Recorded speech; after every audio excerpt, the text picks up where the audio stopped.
My hands trembled as my father's cruel words sliced through the air. Useless girl, never the bright one.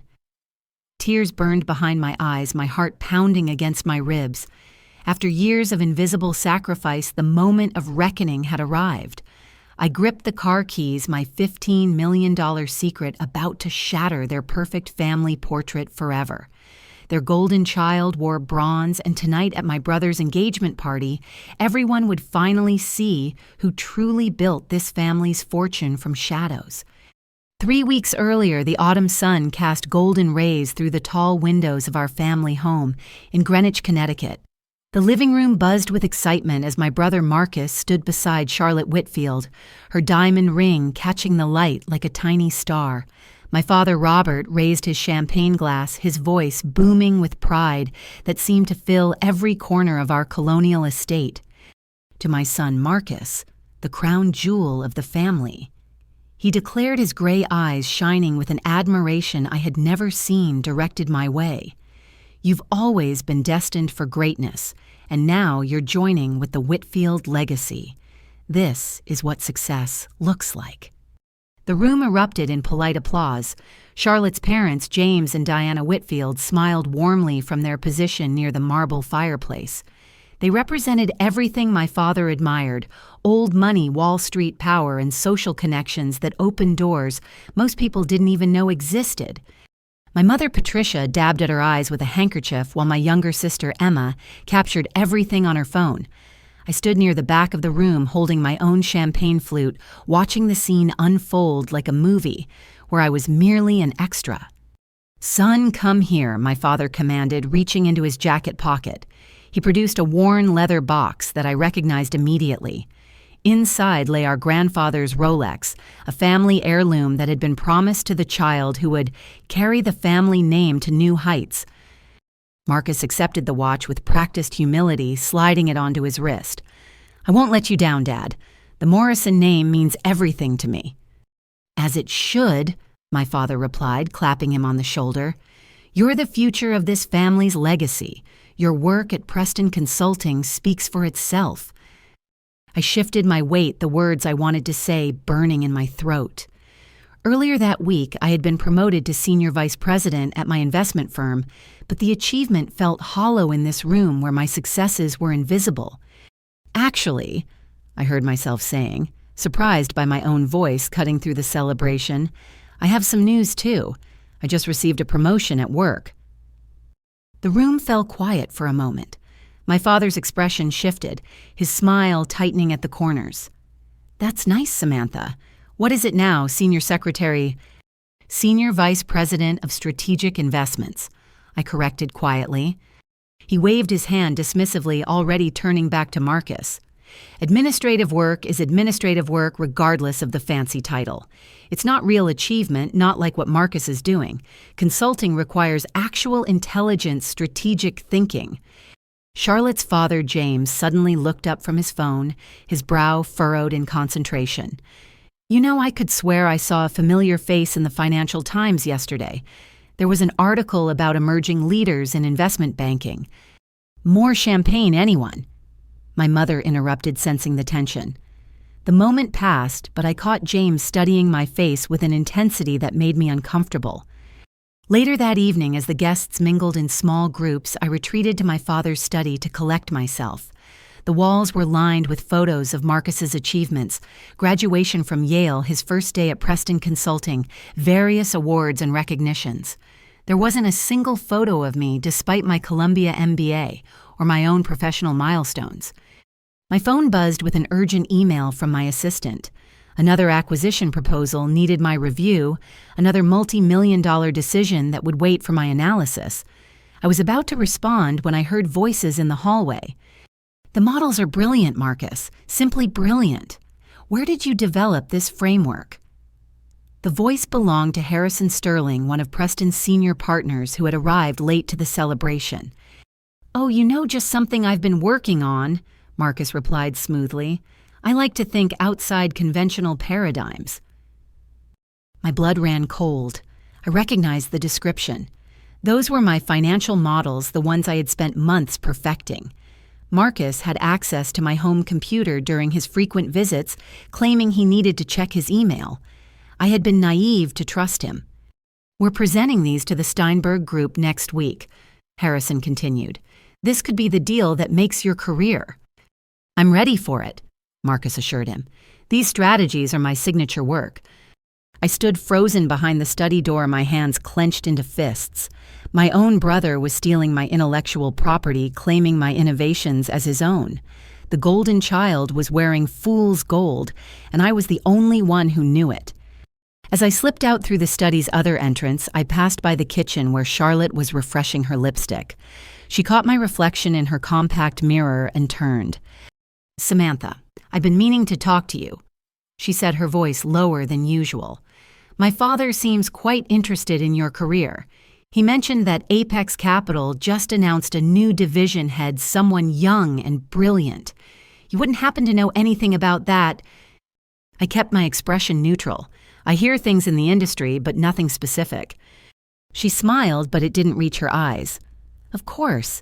It's just interesting how the finance world can be so small sometimes. People think they know everyone important, and then someone emerges from the shadows and changes everything." As she walked away, her heels clicking on the marble floor, I realized that my carefully constructed walls of anonymity might be developing cracks.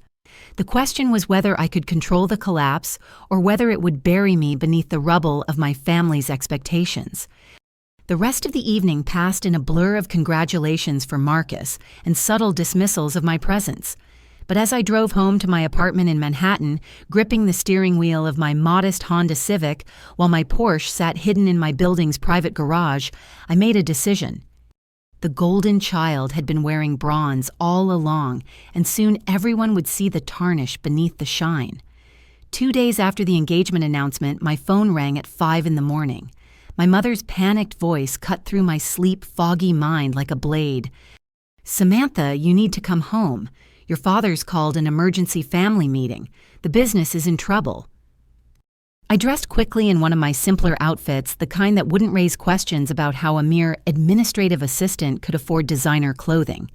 The drive to Connecticut felt longer than usual, my mind racing through possibilities.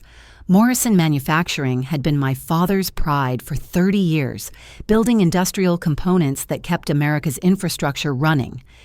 When I arrived, the tension in the house was palpable. My father sat at the dining room table, papers spread before him like evidence of a crime. His usually perfect silver hair was disheveled, his tie loosened. Marcus sat to his right, trying to project confidence he clearly didn't feel. Emma had driven up from Yale, her young face creased with worry. "Sit," my father commanded without looking up. "We have a situation." I took my usual seat at the far end of the table, the position that had always felt more like exile than inclusion. "Morrison Manufacturing needs $2 million within the next 10 days, or we lose everything," he said bluntly. "A major client defaulted on payments, and our credit line is maxed out from the expansion last year." My mother gasped, her hand flying to her chest. "Robert, how could this happen? You said the expansion was fully funded." "Markets change, Patricia," he snapped. "This is why women don't run businesses. Too emotional to understand calculated risks." I bit my tongue, knowing that pointing out the irony of his failed calculation would only make things worse. Marcus straightened his shoulders, adopting his consultant voice. "I have connections, Dad.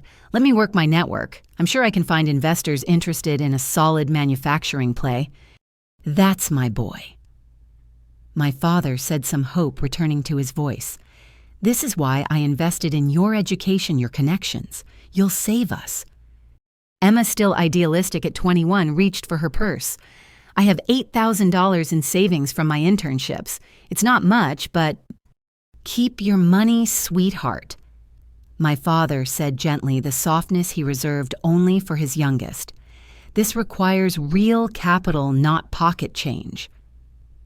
I watched this exchange, my mind already calculating. $2 million was significant, but not insurmountable. Not for someone in my position. But how could I help without revealing everything? "What about asking Uncle Richard?" my mother suggested. "Or the Weatherbys, we've known them for decades." "I won't go begging to family friends," my father growled. "A Morrison stands on his own feet." "A Morrison man, you mean?" I said quietly, unable to stop myself. His eyes snapped to mine, cold and dismissive. "What could you possibly contribute to this discussion, Samantha? Unless you've been hiding lottery winnings in your secretary's salary." Marcus smirked. "Maybe she could organize a bake sale." "I could help," I said simply. "If you'd let me look at the books, maybe I could find—" The laughter that erupted from my father was harsh and bitter. "What could you possibly do? Organize the bankruptcy files, color code, the liquidation documents. This requires financial sophistication, not filing skills." "Robert," my mother protested, but he waved her off. "No, Patricia, it's time she understood her limitations. Samantha, you've always had delusions about your capabilities. This is the real world where real money and real intelligence matter. You can't social media your way out of a financial crisis." I stood slowly, my decision crystallizing. "I understand, Father. I'll leave you to your real solutions." That night, alone in my Manhattan office that none of my family knew existed, I made a series of calls. By morning, $2 million would appear in Morrison Manufacturing's account, wired through a shell company I had established years ago for exactly this kind of situation. The paperwork would be clean, the source untraceable to me, and my father would never know his dismissed daughter had saved his legacy. As I authorized the transfer, my assistant knocked and entered with a stack of reports. "Ms. Morgan, the Steinberg acquisition is ready for your final review. Also, the Journal wants to schedule that interview about your innovative investment strategies." "Push the interview to next month," I instructed, "and make sure the Morrison wire goes through by 6 a.m., listed as coming from Legacy Partners, LLC. She nodded and left. I stared out at the Manhattan skyline lights twinkling like stars I could actually reach. Somewhere in Connecticut, my father was probably pacing his study, wondering how to save his company. By tomorrow, he would have his miracle. The next morning, my phone exploded with texts from Emma. "You won't believe what happened," she wrote in all caps. "Someone saved the company." I called her back, feigning surprise as she breathlessly explained how my father had received a call from his bank. A company called Legacy Partners had wired exactly $2 million as an investment in Morrison Manufacturing, asking for minimal equity and favorable terms that bordered on charitable. "Dad's convinced Marcus made it happen," Emma said. "He's calling it the Marcus Miracle. Can you believe it?" I could, actually. It was exactly what I had expected. At the family dinner that weekend, my father was transformed. The weight had lifted from his shoulders and he radiated pride as he raised his glass to Marcus. "To my son, who proved that connections and intelligence can overcome any obstacle. You saved this family, Marcus. You're everything a father could hope for." Marcus accepted the praise with a modesty that made my stomach turn. He had the decency to avoid my eyes, perhaps sensing that I knew the truth about his fictional involvement. "It was nothing, Dad. Just a few calls to the right people." "Don't be modest," my father insisted. "This is why I've always known you were the bright one. Problems arise and you solve them, unlike some people who can only offer empty promises and impossible dreams." The barb was clearly directed at me, but I had learned long ago that his arrows only hurt if I let them penetrate. I had saved his company even if he would never know it. That knowledge was armor enough. As dessert was served, my mother mentioned seeing my car in the financial district the previous week. "What were you doing there, dear?" Before I could answer, my father interjected. "Probably delivering documents for her boss. That's what administrative assistants do, Patricia. They run errands." I smiled and nodded, letting them believe what they wanted. In my pocket, my phone buzzed with notifications about another successful acquisition, another million added to my portfolio. The invisible daughter remained invisible, but her empire grew in the shadows. James Whitfield caught my eye across the table, that same speculative look from the engagement party. He had been quieter than usual during dinner, observing rather than participating. As the evening wound down, he cornered me in the hallway. "Legacy Partners," he said simply. "Interesting company. very selective about their investments. I maintained my innocent expression. I wouldn't know anything about that. Of course not. He agreed, but his smile suggested otherwise. It's just curious how they knew exactly what Morrison Manufacturing needed down to the penny, almost like someone with inside knowledge made that decision. Before I could respond, Charlotte appeared, linking her arm through her father's. "Daddy, stop interrogating poor Samantha. She probably doesn't even know what investment firms do." The condescension in her voice should have stung, but I was too focused on James's knowing look to care. He might not have proof, but he had suspicions. The walls of my secret were developing more cracks, and I wondered how long before the truth came flooding through.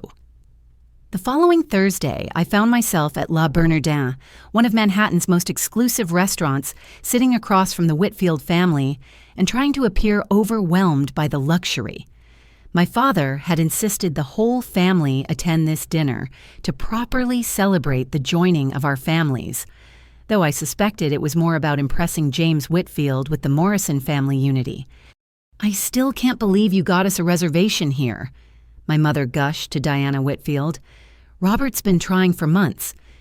Diana smiled graciously, her pearls catching the candlelight. "James has his ways, don't you, darling?" Throughout the appetizer course, I noticed Diana studying me with an intensity that made me shift in my seat. She had the look of someone trying to solve a puzzle pieces clicking together in her mind. "Samantha," she said, suddenly causing everyone to turn toward me. "Charlotte mentioned you work in the financial district. Which firm did you say you were with?"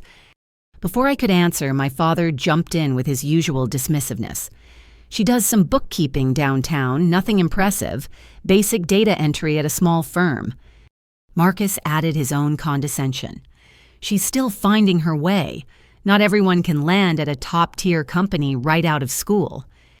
"I see," Diana murmured, but her eyes never left my face. "It's just that my nephew works at Apex Capital.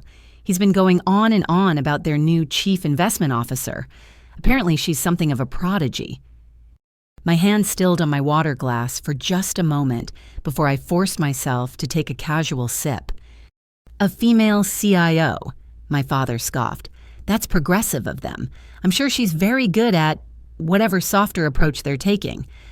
James raised an eyebrow. "Softer approach? Robert, this woman just orchestrated a $100 million merger. She's revolutionizing ethical investment strategies while delivering 30% returns. Must be quite something," I said carefully. "I'd love to hear more about her strategies." "Would you?" Diana asked, her tone innocent, but her eyes sharp. "My nephew says she's incredibly private, rarely does public appearances. Some say she operates under professional aliases to avoid the spotlight." My phone buzzed on the table. Without thinking, I glanced at the screen, which showed an urgent message from my CFO about the Tokyo market opening. I quickly flipped it face down, but not before Diana caught sight of something. "Important message?" she asked. "Just my roommate." I lied smoothly. She locked herself out again.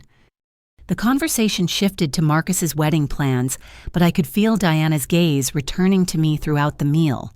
When the main course arrived, she steered the discussion back to business. "You know, James has been trying to get a meeting with Apex's leadership for months," she mentioned casually. "We're looking to partner on a sustainable technology initiative, but their CEO is notoriously selective about partnerships." "Probably some nerdy recluse," Marcus joked. "All numbers, no people skills." Charlotte laughed a bit too loudly at her fiancé's comment. "Marcus, you're terrible. I'm sure she's brilliant." "Brilliant doesn't mean personable," my father agreed. "This is why men typically excel in these positions. We understand that business is about relationships, not just spreadsheets." I bit the inside of my cheek, tasting copper. Diana's phone chimed. She glanced at it and her eyes widened slightly. "Oh my, speaking of Apex Capital..." She showed her screen to James, who leaned in with interest. "Their newsletter just went out. Look at this quarter's performance." She began to read aloud, her voice carrying across our corner of the restaurant. "Apex Capital closes unprecedented merger between Sustainable Solutions and Green Wave Technologies, creating the largest clean energy investment platform in North America. CEO S. Morgan, credited with visionary approach to ethical investing. S. Morgan, James repeated thoughtfully. Mysterious initials for a mysterious woman. My father waved dismissively. Probably Sarah or Susan.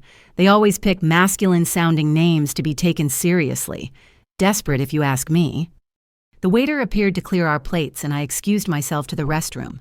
In the gilt-framed mirror, I studied my reflection, seeing what Diana Whitfield saw. The same features that graced financial magazines, albeit with different styling. The same eyes that stared down boardrooms full of men who underestimated me. When I returned to the table, dessert had been served. Diana was regaling the table with a story about their recent charity gala, but she paused as I sat down. Samantha, dear, I don't suppose you have a business card. I like to collect contacts from everyone I meet. You never know when connections might be useful. My father laughed. Diana, she's a secretary. What would you need with... I'd be happy to share my card. I interrupted, reaching into my purse. I had 2 sets, one with my real information that I used in professional settings, and another with the administrative assistant cover I maintained for my family. I pulled out the latter, but as I handed it over, Diana gestured to my open purse. Is that another one? It looks different. Caught, I slowly withdrew my professional card, the one that read, S. Morgan, Chief Investment Officer, Apex Capital. Oh, that's just... I scrambled for an explanation. A sample card. My boss asked me to proofread the new executive cards for typos. How thorough of you, Diana said, plucking both cards from my hand before I could stop her. She studied them with interest before sliding them into her clutch. I'll keep both if you don't mind, for my collection. The rest of the dinner passed in a blur of wedding talk and business posturing. My father continued to sing Marcus's praises while occasionally throwing verbal daggers in my direction. But Diana Whitfield had gone quiet, her earlier chattiness replaced by thoughtful observation. As we waited for the valet to bring our cars, she appeared at my elbow while the others were distracted. S. Morgan, she said quietly. Interesting coincidence. I met her gaze steadily. The world is full of coincidences. Indeed, it is. She smiled a cat who'd found the cream. You know, I pride myself on being an excellent judge of character. It served me well in this city where everyone wears masks. That must be a valuable skill. Oh, it is. For instance, I can tell when someone is far more than they appear to be, when they're playing a role for reasons I can only guess at. She leaned closer, her voice dropping to a whisper.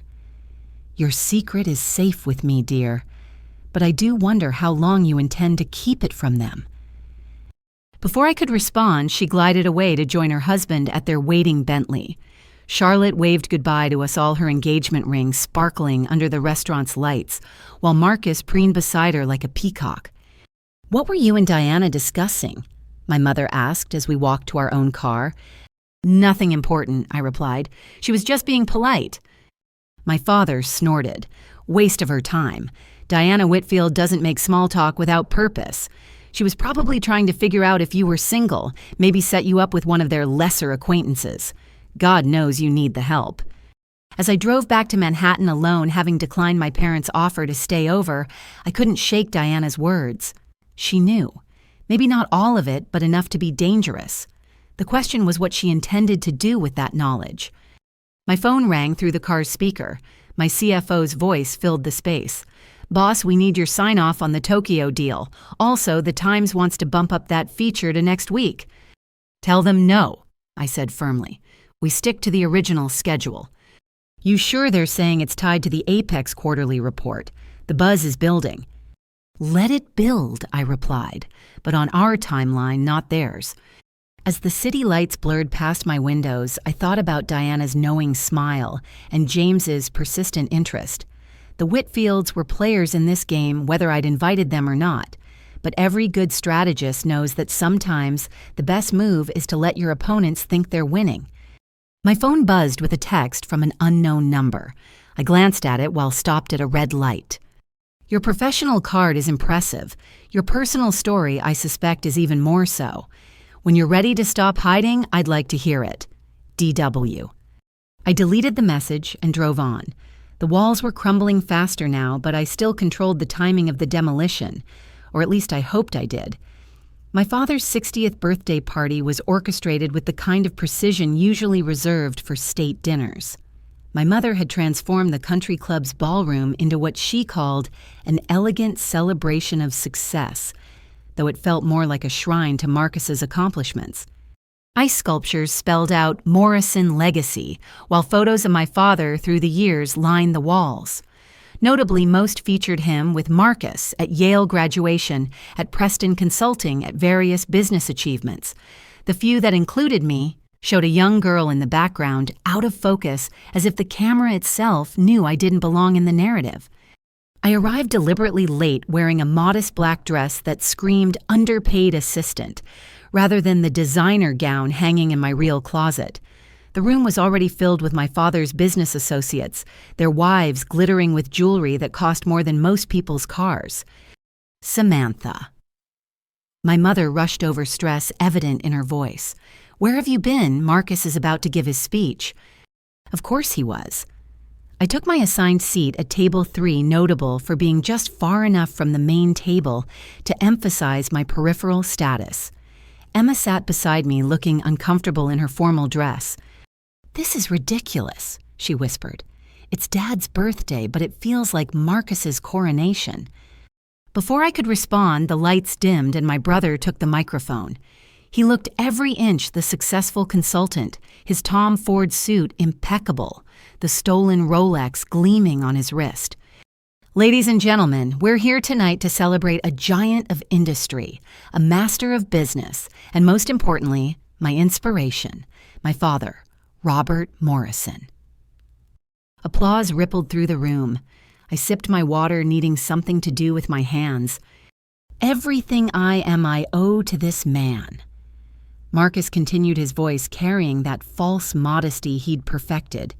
He taught me that excellence isn't just expected in the Morrison family, it's mandatory, and I hope I've lived up to that standard. "Hear, hear." Someone called out, probably Henderson from the club. My father stood basking in the attention. When Marcus finished, they embraced, and my father took the microphone. "Thank you all for coming tonight. 60 years on this earth, and I can say with certainty that a man's greatest achievement is his legacy. And looking at my son, Marcus, I know the Morrison name is in capable hands." He paused, surveying the room with satisfaction. "You know, people often ask me the secret to raising successful children. The answer is simple: recognize excellence and nurture it. Not everyone can be exceptional. That's what makes it exceptional. But when you see that spark, that potential for greatness, you invest everything in it." Several people nodded approvingly. I felt Emma's hand find mine under the table. "Marcus has that spark. From the day he was born, I knew he would carry our family name to heights I could only dream of. His work at Preston, his brilliant strategies, his recent engagement to Charlotte, every choice reflects the Morrison standard of excellence." Harold Fitzgerald, one of my father's oldest business partners, raised his glass. "What about your daughters, Robert? Surely they've inherited some of that Morrison drive." My father's smile tightened imperceptibly. "Emma is still in school, finding her path. And Samantha, well, not everyone can be exceptional. She keeps busy with her little job downtown. Administrative work suits her capabilities." The dismissal was so casual, so matter-of-fact, that several people actually nodded, as if this made perfect sense. I felt heat rising in my cheeks, but maintained my placid expression. "Now, let's talk about the future." My father continued, smoothly changing the subject. "Marcus has some exciting news about Preston's latest acquisition." I quietly excused myself, Emma's sympathetic squeeze on my hand telling me she understood.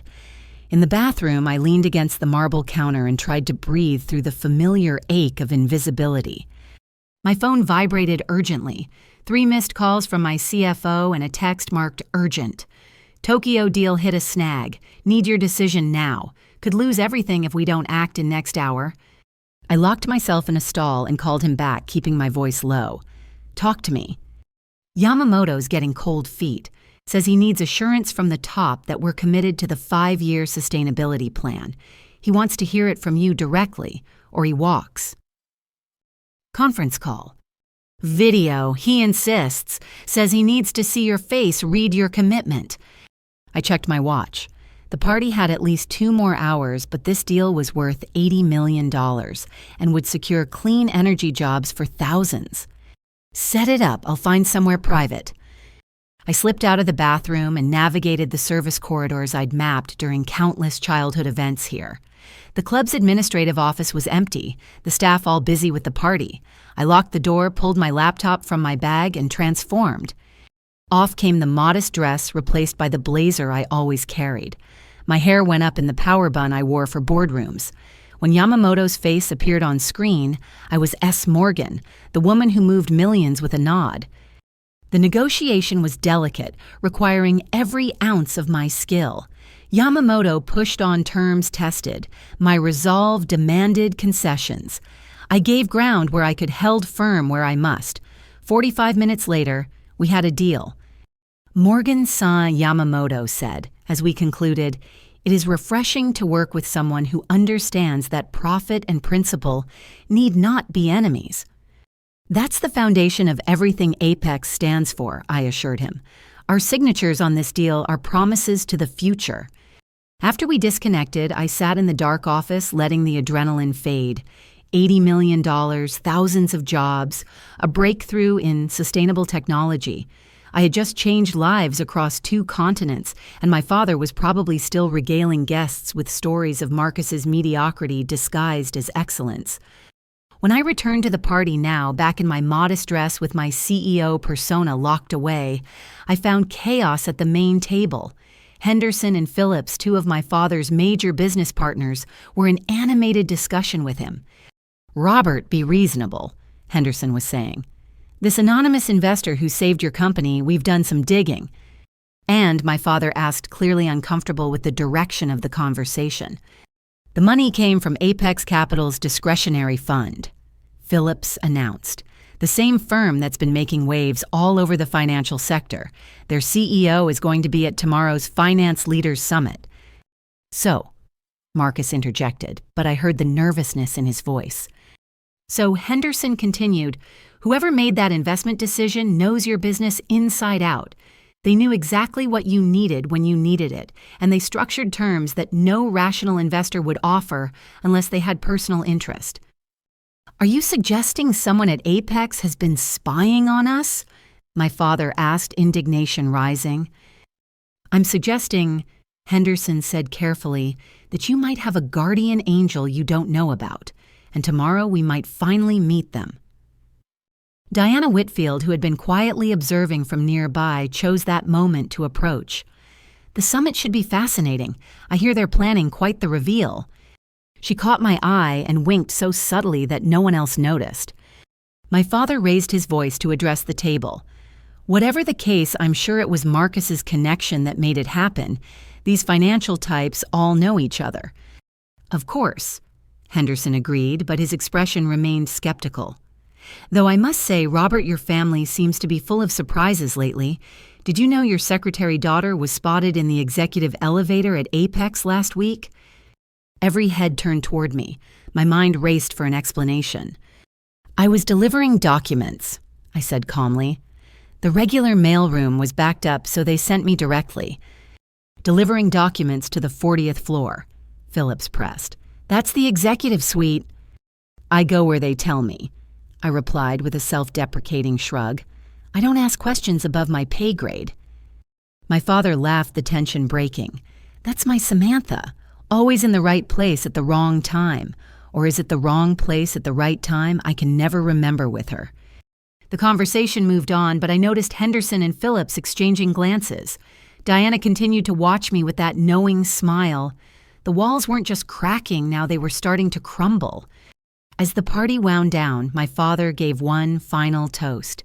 To family, to legacy, and to knowing your place in the world. Marcus knows his at the top, and that's what makes him exceptional. I raised my glass with everyone else, the taste of champagne bitter on my tongue. Tomorrow, the Finance Leaders Summit would change everything. The question was whether I was ready for the debris when the walls finally fell. Emma found me as I was leaving. "That was brutal," she said quietly.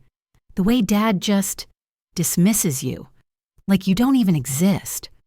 "I exist," I told her, squeezing her shoulder, "just not in the way he expects." "What does that mean?" I smiled sadly. "You'll understand soon enough. Everyone will." As I drove home, my phone lit up with messages about the Tokyo deal's success, about tomorrow's summit, about the journal article being moved up. The invisible daughter was about to become very visible indeed. But first I had one more night in the shadows, one more night of being nobody, before the world discovered I had been somebody all along. The morning after the birthday debacle, my sister appeared at my Manhattan apartment unannounced. I'd given her a key months ago for emergencies, but this was the first time she'd used it.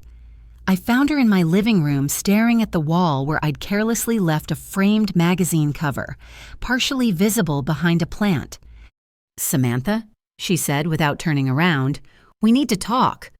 I set down my coffee carefully, my mind calculating exits from this conversation. "Emma, what are you doing here? Don't you have classes?" She spun to face me, her eyes blazing with a mixture of hurt and amazement. I skipped them. "After last night, after years of watching Dad treat you like furniture, I needed to understand why you just take it." "Emma." "So I came here." She continued gesturing around my apartment. "To your modest place that you always made sound like a studio in Queens. This is a 3-bedroom apartment in Tribeca, Sam. The doorman called you Ms. Morgan and asked about your Porsche in the garage." My shoulders sagged. Of all the ways I'd imagined this unraveling Emma discovering the truth hadn't been high on my list. "How much do you pay for this place?" she pressed. "Because I looked it up. These units start at $10,000 a month." "The real estate market is complicated," I said weakly. "Stop." She walked to my home office, which I'd foolishly left unlocked. "I've been in here for an hour. I've seen things, Sam. Expensive things. Hidden things." I followed her into the room where my carefully separated life lay exposed. Designer suits hung in the open closet where I'd been selecting options for tomorrow's summit.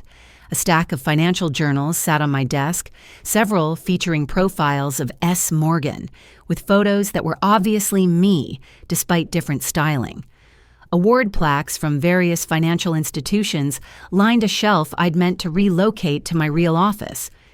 Emma picked up one of the plaques, reading aloud, "Excellence in Sustainable Investment Strategy, presented to S. Morgan Chief Investment Officer, Apex Capital." She set it down with shaking hands. "You're S. Morgan. The S. Morgan. The one everyone in my finance classes talks about like some kind of legend." I sank into my desk chair. "Emma, you can't tell anyone." "Tell anyone," her voice cracked. "Sam, you just orchestrated a $100 million merger. You're running one of the most successful investment firms in the country. And last night, Dad called you a secretary who isn't bright enough to understand real business." "That's exactly why no one can know," I said urgently. "Not yet." "How long?" she asked. "How long have you been living this double life?" 5 years, give or take, since I left Columbia." She grabbed a Wall Street journal from my desk, the one with my shadowed profile on the cover. "This article calls you the mystery mogul. It says you've turned down every interview, every photo opportunity. I thought it was because you were some reclusive genius. But it's because of Dad, isn't it?" I couldn't deny it. At first I told myself I was building something on my own terms without the Morrison name opening doors. But then, I don't know. It became easier to let him think I was failing than to watch him diminish my success. Emma's eyes filled with tears. "All those times he compared you to Marcus, said you weren't exceptional, that you'd never amount to anything. While I was building an empire 6 blocks from his office, I finished." "The $2 million, she said suddenly, the pieces clicking together. "Legacy partners. That was you." I nodded. "You saved Dad's company while he was calling you useless." She laughed, but it sounded more like a sob. "And Marcus took credit for it." "Marcus takes credit for a lot of things." I said carefully. Her eyes sharpened. What does that mean? I hesitated, then pulled out my laptop. If I was revealing truths, I might as well reveal them all.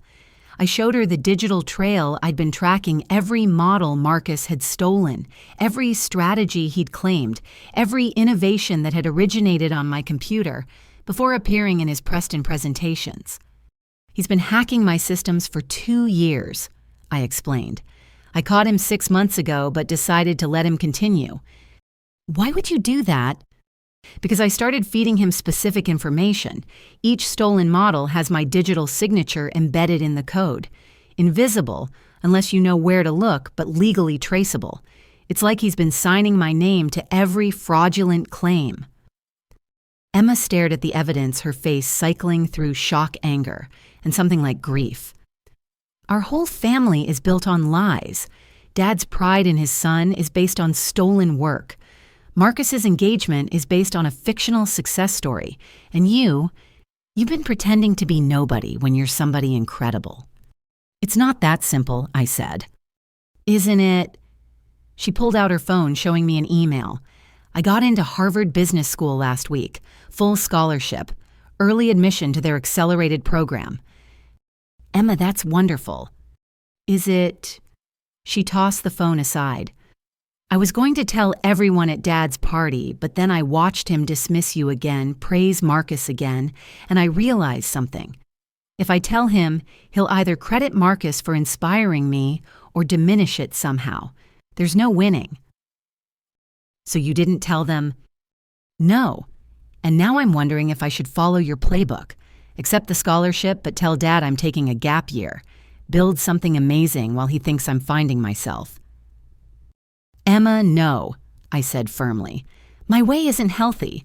Living split between 2 identities, hiding your achievements, letting family think you're a failure, it eats at you. Then why do it? I considered the question, one I'd asked myself countless times. At first it was pride, then spite. Now I think I'm afraid that even with all this success, he still won't see me as exceptional, that he'll find a way to make it small. Emma pulled out a thick envelope from her bag.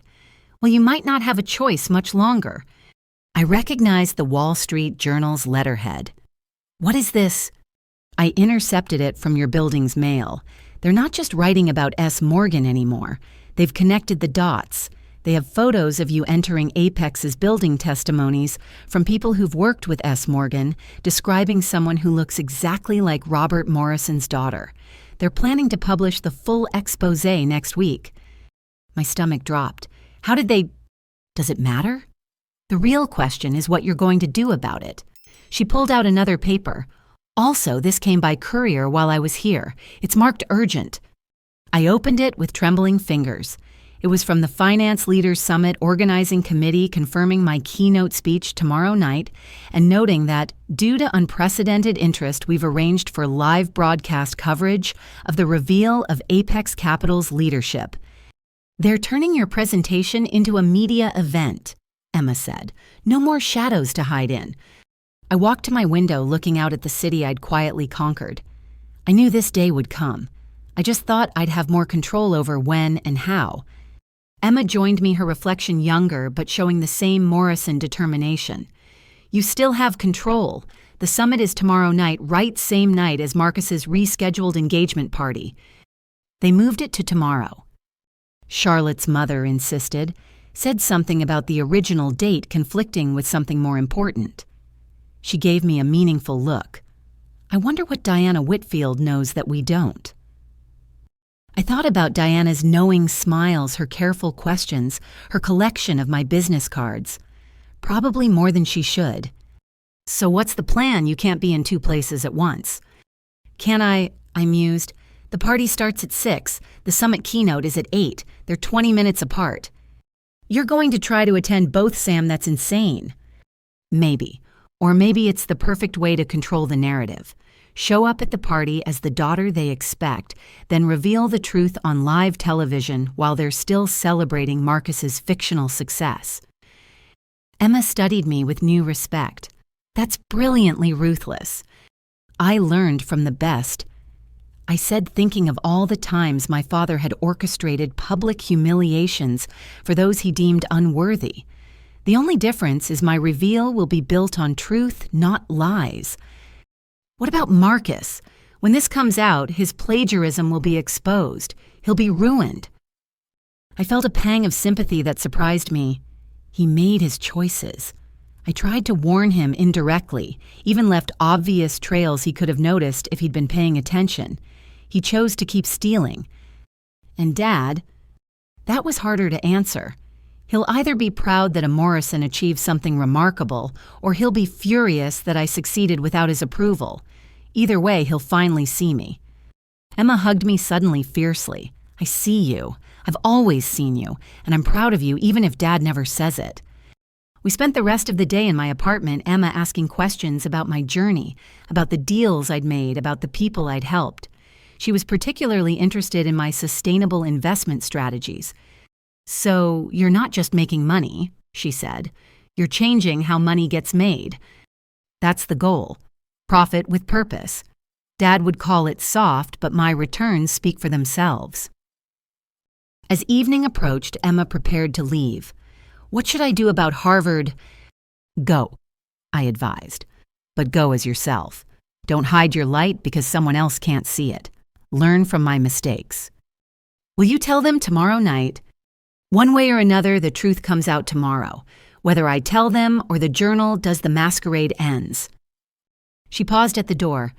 "For what it's worth, I think you're the brightest star in our family. You always have been. Dad just needed better glasses." After she left, I stood in my office surrounded by the evidence of my achievements. Tomorrow, S. Morgan and Samantha Morrison would become one person in the public eye. The question was whether my family would celebrate the revelation or mourn the illusion. My phone buzzed with a text from Diana Whitfield. "Looking forward to tomorrow night. Both events should be quite memorable." I smiled grimly. She had no idea how memorable they were about to become. Charlotte Whitfield's choice of restaurant for our lunch was telling Serafina a power lunch spot where Wall Street executives brokered deals over designer salads. Not the kind of place you'd invite your future sister-in-law for casual girl talk. She was already seated when I arrived, her Hermes bag occupying its own chair like a six-figure chaperone. Her smile was different from the polished one she wore around Marcus, sharper, more calculating. "Samantha's so good of you to come," she said, air-kissing me with precision that avoided actual contact. I thought it was time we got to know each other better. After all, we're about to be family. I settled into my chair, noting how she'd positioned us at a corner table with clear sightlines to the entire restaurant. Strategic. "That's thoughtful of you, Charlotte. How are the wedding plans coming?" "Oh, you know the usual chaos." She waved dismissively, her engagement ring catching the light. "Though we've had to make some adjustments. The venue availability, family, scheduling conflicts. These things happen." "Of course." I kept my tone neutral, wondering where this was heading. The waiter appeared and we ordered. Charlotte waited until he was gone before leaning forward, her perfectly manicured nails drumming once on the table. "I'm going to be direct with you, Samantha. I think we're both too smart for games. I wasn't aware we were playing any." "Weren't we?" She pulled out her phone, swiping to a document. "My father has been trying to get a meeting with Apex Capital's CEO for 6 months. Do you know how rare it is for James Whitfield to chase anyone? Your father is very persistent when he sees value in something." "Exactly. And he sees enormous value in Apex. So much so that he's done extensive research." She turned the phone toward me, "including having our investigator look into every employee at the firm." On the screen was a staff directory for Apex, but with additional notations. Next to S. Morgan's entry, someone had written, "Physical description matches R. Morrison's eldest daughter. Verify." I maintained my composure. "That's quite invasive." "It's business." Charlotte's smile was predatory now. "But here's what's really interesting. My father's investigator also looked into Marcus's recent success at Preston. The innovative financial models he's been presenting, they have certain characteristics." My pulse quickened, but I kept my expression blank. Marcus is very talented. Is he... Charlotte pulled up another document. Because our tech specialist analyzed the code underlying his most praised strategies. There are embedded signatures like a digital watermark. They all trace back to the same source. She let that hang in the air between us while our salads arrived. We both ignored the food. The signatures spell out variations of SM and Morgan, she continued, hidden in the methodology invisible unless you know exactly where to look. Almost like someone wanted credit but was too patient to claim it immediately. That's a fascinating theory. It's more than a theory. Her voice dropped lower. I know Marcus has been stealing from you. I know you're S. Morgan, and I know you've been playing a very long game. I set down my water glass carefully. Those are serious accusations. They're not accusations. They're facts. The question is what I do with them. And what do you intend to do? Charlotte laughed, but there was no humor in it. You know, when I first met Marcus, I thought I'd hit the jackpot. Handsome, successful, from a good family, everything a Whitfield bride should want. But then little things started not adding up. His explanations for his strategies were surface level. He couldn't answer deeper questions about his own work. And when I surprised him at his office last month, I found him accessing systems he shouldn't have been in. She pulled up a photo on her phone. Marcus at his desk, clearly visible on his screen, was my personal server login page. He doesn't know I have this, she said, just like he doesn't know I've been documenting every inconsistency, every lie, every stolen idea. Why are you telling me this? Because I want to understand. She leaned back, studying me with genuine curiosity. You're brilliant enough to run a major investment firm to save your father's company, to revolutionize sustainable investing, yet you let your family treat you like you're worthless. Why? It was the same question Emma had asked, the same question I'd asked myself 1,000 times. Sometimes the cost of being seen is higher than the pain of being invisible. But that's changing, isn't it?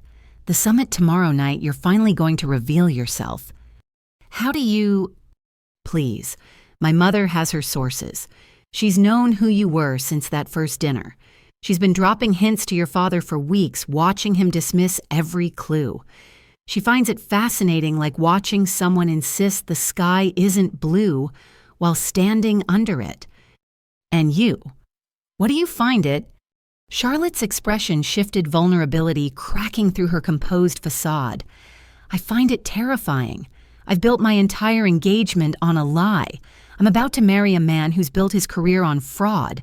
My family's reputation will be destroyed when this comes out. Then why not break it off now quietly? Because I want more than quiet. Her eyes hardened again. I want justice. Marcus didn't just steal from you, he stole from me too. My trust, my future, my family's good name. He made me complicit in his fiction. So what do you propose? Tomorrow night, the summit and the engagement party. They're deliberately scheduled to conflict, aren't they? I didn't confirm or deny, but she took my silence as agreement. I want to be there when it happens, she continued. When the truth comes out. I want to watch his face when he realizes everyone knows what he really is. And then I want to publicly break our engagement in front of everyone who matters. That's dramatic. That's justice. She finally took a bite of her salad. Your father always talks about the Morrison legacy. Well, let's see which child actually built one. This could destroy Marcus's career permanently. He destroyed it himself the moment he logged into your system. Charlotte's voice was ice. I'm just ensuring he faces consequences. Unless you're planning to protect him... No, I said quietly. I'm done protecting people who wouldn't protect me. Good. She raised her water glass in a mock toast. To tomorrow night, then. To truth and consequences. We finished lunch with lighter conversation, but the weight of what was coming sat between us like a third party. As we prepared to leave, Charlotte had one more revelation. Oh, I should mention, I've invited several financial journalists to the engagement party, told them there would be a major announcement about the Morrison-Whitfield union. They think it's about a business merger. Charlotte. They'll want to cover both events, of course, the summit and the party. Imagine their delight when they realize the two biggest stories of the night are actually one story. She smiled sweetly. Wear something memorable, Samantha. You'll be photographed a lot. After she left, I sat in my car for a long moment processing the conversation. Charlotte wasn't just a scorned fiancée, she was a strategic player who'd been planning her own endgame. The chessboard was getting crowded, and tomorrow night all the pieces would collide. My phone rang. Diana Whitfield.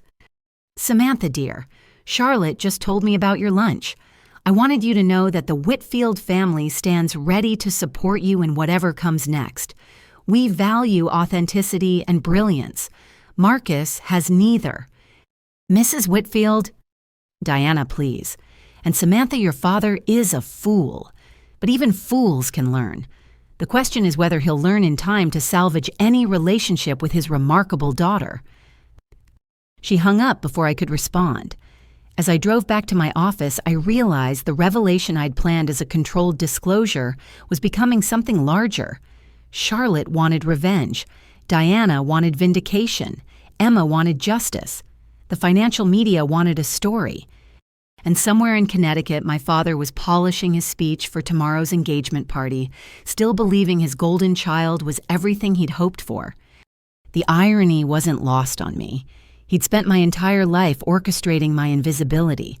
Tomorrow night, the whole world would see me at once. The question was whether he'd finally see me too, or whether he'd close his eyes to preserve the illusion he preferred. My assistant knocked and entered my office. Ms. Morgan, the summit organizers called. They've had to move to a larger venue due to demand. Also, the Journal wants to confirm you'll be available for questions after your keynote. Tell them yes, I decided, to all of it. Tomorrow night, I would stop being two people. The only question was which person would survive the merger. The pounding on my apartment door at 11 p.m. could only be Marcus. He had a way of making even knocking sound entitled, as if the door owed him entry. I'd been expecting this visit since Charlotte had shown her cards at lunch. Open up, Samantha, I know you're in there. I took my time walking to the door, checking the security monitor first. He looked disheveled. His usually perfect hair mussed his designer shirt untucked. This was Marcus in panic mode, a rare sight. When I opened the door, he pushed past me without invitation, his eyes wild as he took in my apartment properly for the first time. This place... He spun around, cataloging the obvious wealth. How long have you been lying to everyone? Says the man who's been stealing from me for 2 years, I replied calmly, closing the door. His face went white, then red. I don't know what you're talking about. Really? I walked to my laptop, pulling up the comprehensive file I'd compiled. Preston Consulting's Project Meridian, my algorithm. The Steinberg Group presentation, my market analysis. The innovative risk assessment model that got you promoted mine. Should I continue? You can't prove anything. Actually, I can. I showed him the screen. Every model you stole has my digital signature embedded in the code. SM 2022 A1 through SM 2024 X47. 47 instances of theft Marcus. All traceable, all documented. He sank onto my couch, his bravado crumbling. How did you know? I'm the chief investment officer of Apex Capital Marcus. Did you really think I wouldn't notice someone accessing my home system? I've been monitoring you since your third breach. Chief investment... His voice trailed off as the pieces clicked. You're S. Morgan, the anonymous investor, the one who saved Dad's company. Among other things. But that's impossible. You're... The daughter Dad said would never be bright, the one he called useless last night while celebrating your stolen success. I sat across from him, maintaining steady eye contact. Yes, that's me. Marcus's hands clenched and unclenched. If you knew I was stealing, why didn't you stop me? Because I was curious how far you'd go, and because every theft created evidence. You've been building my case for me one stolen model at a time. I'll delete everything. I'll come clean to Preston, resign quietly. It's too late for that. I pulled up Charlotte's photos. Your fiancé knows. She has evidence of you accessing my systems. She's planning to expose you tomorrow night. The color drained from his face completely. Charlotte knows. She's known for weeks. She hired investigators, Marcus. Real ones, not the kind you pretend to be when you're stealing my work. He stood abruptly, pacing like a caged animal. This will ruin me. My career, my reputation, everything I've built. Everything you stole, I corrected. There's a difference. You don't understand. He whirled to face me, desperation replacing anger. Do you know what it's like being Robert Morrison's son? The expectations, the pressure. Every day he reminds me I'm supposed to be exceptional, the bright one, the legacy. And I'm the one he called dim, so what? So I had to deliver. When I started at Preston, they expected brilliance because I was a Morrison. But I'm not brilliant, Sam. I'm adequate at best. I can talk the talk, wear the right suits, schmooze the right people. But when it came to actual innovation, he collapsed back onto the couch. I was drowning. So you decided to drown me instead? I didn't plan it. That first time, I just needed one model to get through a presentation. But it worked so well, and you never said anything, so I kept going. Each time I told myself it would be the last. But it never was. No. His voice was hollow. Because the more I succeeded with your work, the higher the expectations grew. Dad would call so proud talking about how I was proving the Morrison genes, how I was everything he'd hoped for, how I wasn't like me. He couldn't meet my eyes. I'm sorry. Are you just sorry you got caught? Marcus was quiet for a moment. Both probably. I know what I did was wrong. But Sam, if this comes out tomorrow, it won't just destroy me. It'll destroy Dad, his whole worldview, his pride in the family, name his belief in his own judgment. His judgment that I'm worthless and you're exceptional. Yes, the admission hung between us. He's built his entire identity around being right about us, about which child deserved investment and which one didn't. I stood walking to my window. The city sparkled below, indifferent to our family drama. He made his choice a long time ago, Marcus. So did you. We could fix this, he said desperately. You could license your models to me officially, retroactively, make it a partnership. No one has to know about the theft. Everyone already knows. Charlotte, her parents, Emma the journal. Emma knows, he seemed to shrink further. She figured it out this morning. Apparently I'm not as good at hiding success as I thought. What did she say? She said she got into Harvard but isn't telling Dad because she's afraid he'll credit you for inspiring her. Marcus flinched as if I'd slapped him. I never wanted... Yes, you did. You wanted the glory, the praise, the position as golden child. You got it all. It just came with a price you didn't expect to pay. So what happens now? Are you going to have me arrested? I turned from the window. No, what you did was unethical, but I permitted it to continue. That complicates legal action. Besides, I don't need the courts to deliver justice. Then what? Tomorrow night, I reveal who S. Morgan is at the summit. Your theft will be exposed as part of that story because it's all connected. You can choose how to handle that exposure. What are my options? Come clean before I speak. Tell Preston yourself. Resign with whatever dignity you can salvage. Or wait for the public revelation and deal with the consequences. Either way, your career built on my work ends tomorrow. And Charlotte has her own plans for you. I'd prepare for a very public breakup. Marcus stood slowly looking older than his 28 years. I suppose I deserve all of it. You do. He moved toward the door, then paused. For what it's worth, your work is brilliant. Every model, every strategy I understood, maybe half of it on my best days. You really are the bright one. Dad just couldn't see it. He'll see it tomorrow. Yeah. Marcus gave a bitter laugh. We'll all see it tomorrow. The daughter he dismissed conquering Wall Street while the son he celebrated was a fraud. It's almost Shakespearean. Shakespeare's tragedies usually end with everyone dead. just careers and egos in our version. He met my eyes one last time. I know I have no right to ask, but could you maybe not mention the theft in your keynote? Let me fall on my sword privately? I considered this. If you come clean to Preston before 6 p.m. tomorrow, I won't mention you by name. But Marcus, if you try to run or hide from this, if you let Dad continue believing his fiction at that party, I'll expose every detail. Fair enough. He opened the door, then looked back. Sam, you could have been this successful without hiding. Dad would have been proud. No, I said with certainty. He would have found a way to make it small, to credit it to luck or connections or anything but my own brilliance. This way I built something undeniable. Undeniable, he repeated. I guess that's the difference between us. You built something real while I constructed an elaborate lie. After he left, I poured myself a glass of wine and sat in my office surrounded by the achievements my father had never seen. Tomorrow, the hiding would end. Marcus would face his reckoning.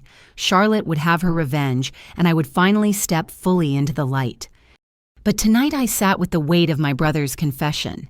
He was a thief and a fraud, but he was also a son, crushed by expectations he couldn't meet. In trying to be what our father demanded, he'd lost any chance to discover who he might have been. I thought about Emma's question, why had I hidden for so long? The answer was more complex than pride or spite. It was about building something that couldn't be diminished, creating a success too large to be made small by someone else's limited vision.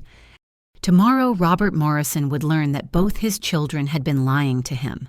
One had pretended to be more than he was, while the other had pretended to be less. The question was, which deception would hurt him more?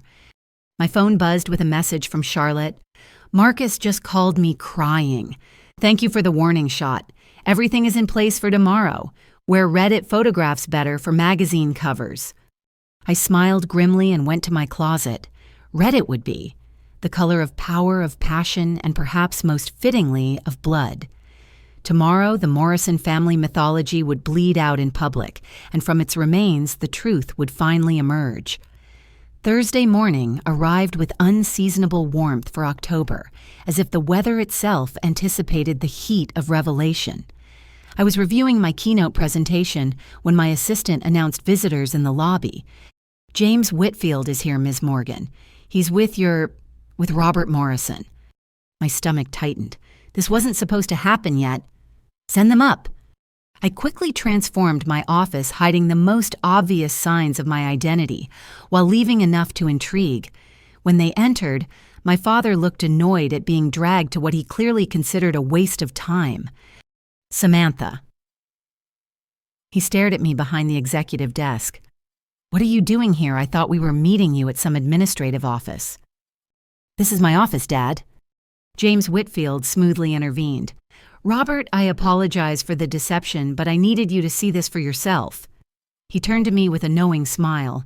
Ms. Morrison, or should I say Ms. Morgan, thank you for accommodating us. My father's face went through several expressions before settling on condescension. Is this some kind of joke, Samantha? If you're trying to impress Mr. Whitfield by borrowing your boss's office... Robert James interrupted, pulling out an elegant invitation. I'm here on behalf of the Finance Leaders Summit. We'd like to personally invite your family to attend tomorrow evening's keynote address. I appreciate the gesture, James, but tomorrow is Marcus's engagement party. You know this. I do, which is why I'm being very specific. James set the invitation on my desk, his eyes never leaving mine. We want all of Robert Morrison's accomplished children in attendance. The summit organizers believe it would be educational. My father scoffed. Accomplished children, you mean Marcus, though I appreciate you including the girls out of politeness. Do I? James pulled out his phone, scrolling to an article. Tell me, Robert, have you been following the news about Apex Capital's mysterious CEO? The woman who won't show her face, Charlotte mentioned her. Probably some diversity hire trying to make a splash before flaming out. I gripped my pen tighter but maintained my composure. Interesting perspective, James continued. This diversity hire has generated $700 million in sustainable investments this year alone. She saved Morrison Manufacturing with a strategic investment that no traditional firm would have made. My father shifted uncomfortably. What does this have to do with everything? James set his phone on my desk, the screen showing a side-by-side comparison of public photos. One showed S. Morgan in shadow at a financial conference. The other was me at last year's family Christmas pulled from Emma's Instagram. The summit's keynote speaker tomorrow night will finally reveal her identity. The financial world is buzzing with speculation. And you think my family should attend because I believe in supporting all accomplished members of the Morrison family. James's emphasis was subtle but clear. And because the keynote begins at 8, which gives everyone time to make an appearance at the engagement party first. My father stood abruptly. This is ridiculous. Samantha, tell Mr. Whitfield that you can't attend because you'll be at your brother's engagement party. Family comes first. I met his eyes steadily. I'll be at both events, Dad. Both? He laughed. How do you plan to manage that they're across town from each other? I have my ways. James stood as well, but his movements were unhurried. Robert, humor me. Bring your whole family to the summit after the party. If nothing else, it will be educational to see what real success looks like in today's market. Marcus shows us that every day. Does he? James's smile was sharp. I've been trying to verify some of his recent innovations at Preston. Curious how similar they are to Apex Capital's proprietary strategies, almost as if they came from the same source. The temperature in the room seemed to drop. My father's face flushed. Are you implying my son is anything less than brilliant? I'm implying nothing. I'm simply observing patterns. James turned to me. Ms. Morrison, I look forward to your presentation tomorrow. I understand you'll be discussing the importance of authentic achievement in financial leadership. After he left, my father remained standing, studying me with new suspicion. What was that about? James Whitfield likes to see connections where none exist, I said carefully. Don't lie to me, Samantha. That man doesn't waste time on secretaries. What have you been telling him? Nothing that isn't true. Which means what exactly? I stood matching his stance. It means you should come to the summit tomorrow, all of you, after Marcus's party. Why would I do that? Because James is right. It will be educational. He stepped closer, using his height advantage the way he always had.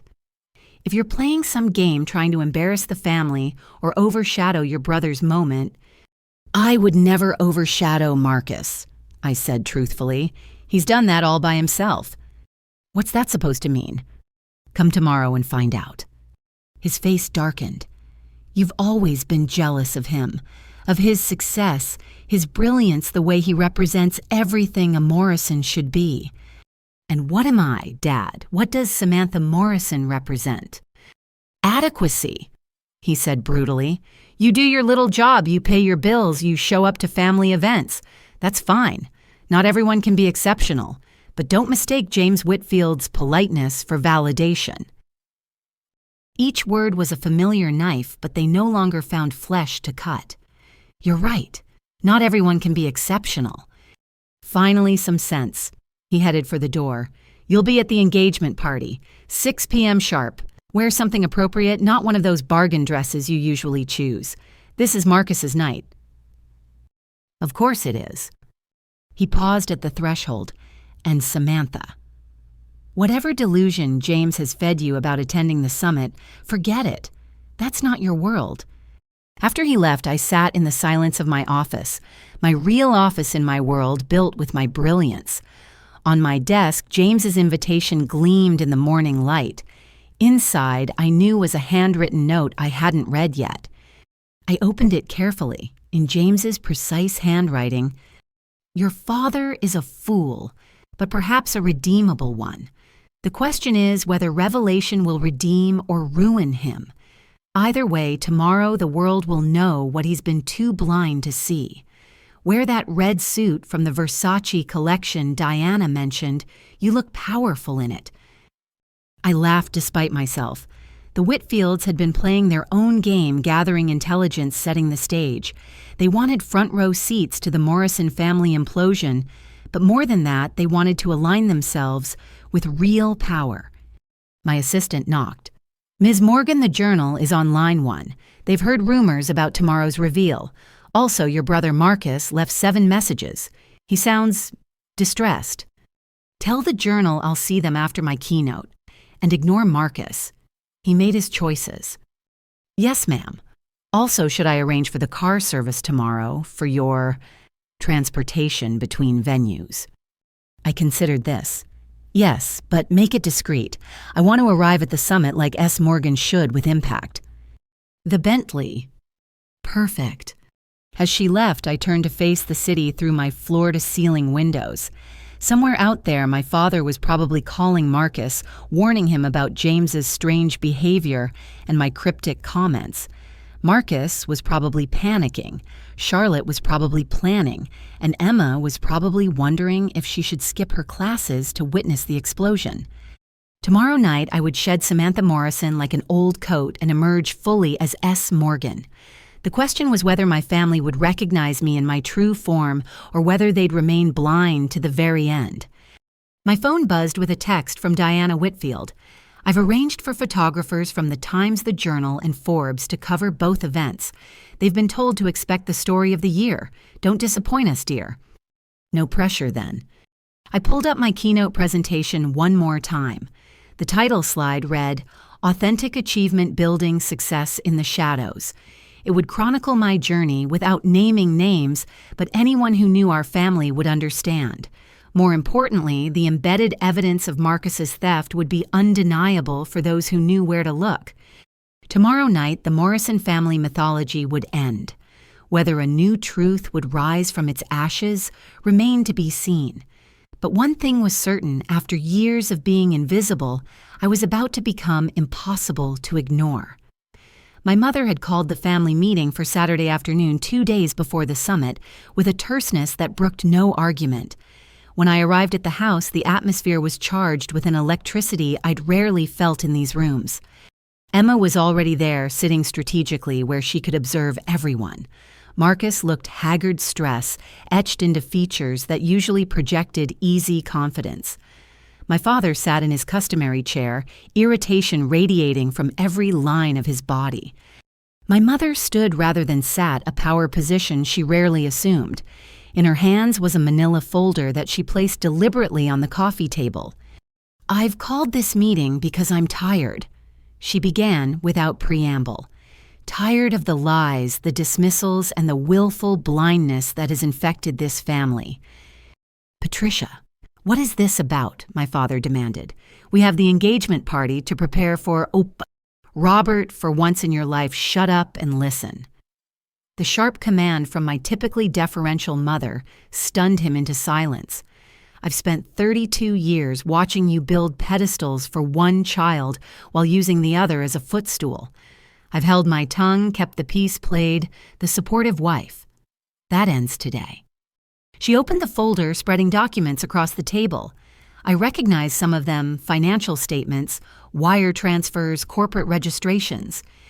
6 months ago, I hired a private investigator, not to spy on any of you, but to understand why Samantha, despite your constant dismissals, Robert always seemed so purposeful, so directed, so quietly confident despite your attempts to diminish her. Marcus shifted uncomfortably. "Mom, what did you find?" "The truth." She pulled out a photograph, me entering the Apex Capitol building at 5 a.m., briefcase in hand. "Your sister, the one you call Dim Robert, the one you mock for her little job, is S. Morgan." The silence was deafening.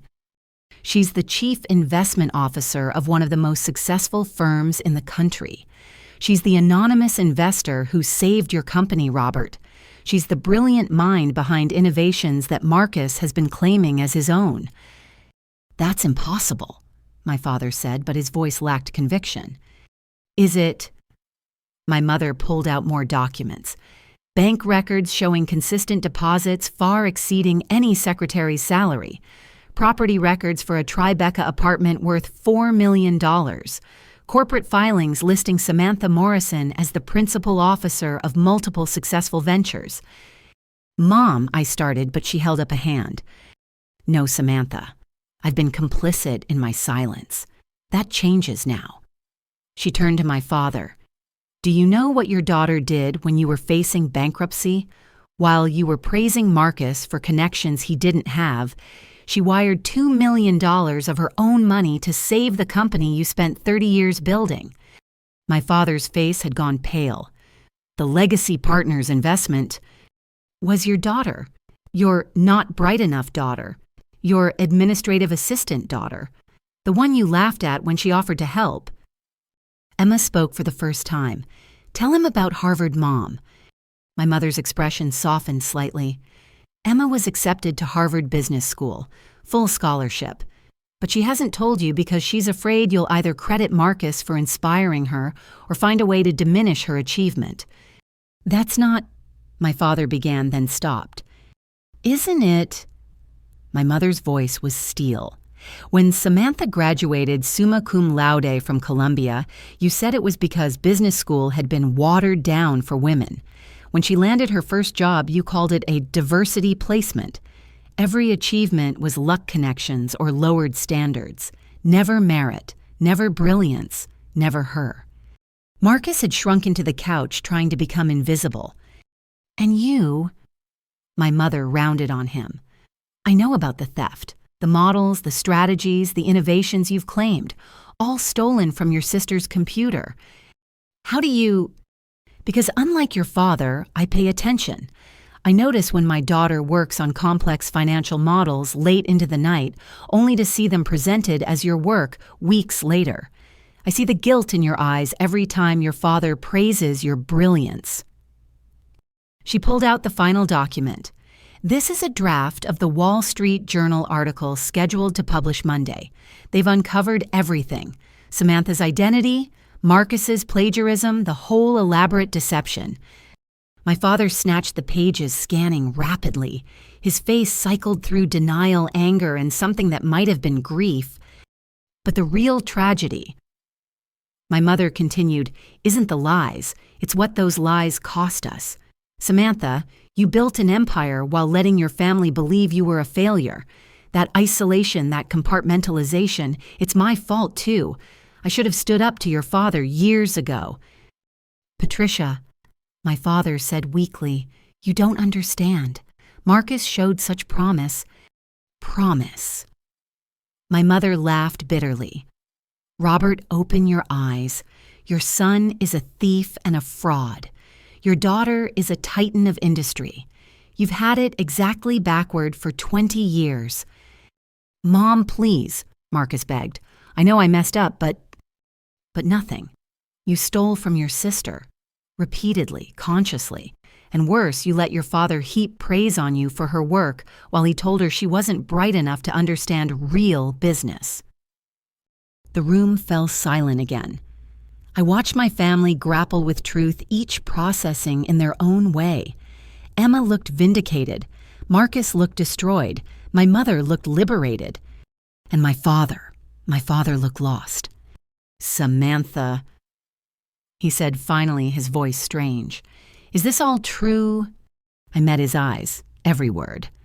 "You're S. Morgan, the one everyone talks about, the one who turned down a presidential advisory position, the one the Journal calls a once-in-a-generation financial mind." "I am. And you let me, all these years, you let me believe." "I let you believe what you wanted to believe, Dad, what you insisted on believing despite evidence to the contrary." He stood abruptly, pacing to the window. "The engagement party is tomorrow night. The summit is the same night. You're the keynote speaker." "Yes. Everyone will know. All my business associates, my friends, the entire financial community will know that I've been blind to what was right in front of me." "They will." He turned back, and for the first time in my life, I saw uncertainty in his eyes. "What am I supposed to do with this?" "That's up to you," I said. "You can skip the summit, pretend you don't know until the Journal article comes out. You can attend and act surprised, or you can attend and finally publicly acknowledge who your daughter really is. And Marcus, what happens to him? Marcus answered himself. I've already submitted my resignation to Preston, effective Monday. I'll figure out what comes next. Something honest, hopefully. My mother moved to the door.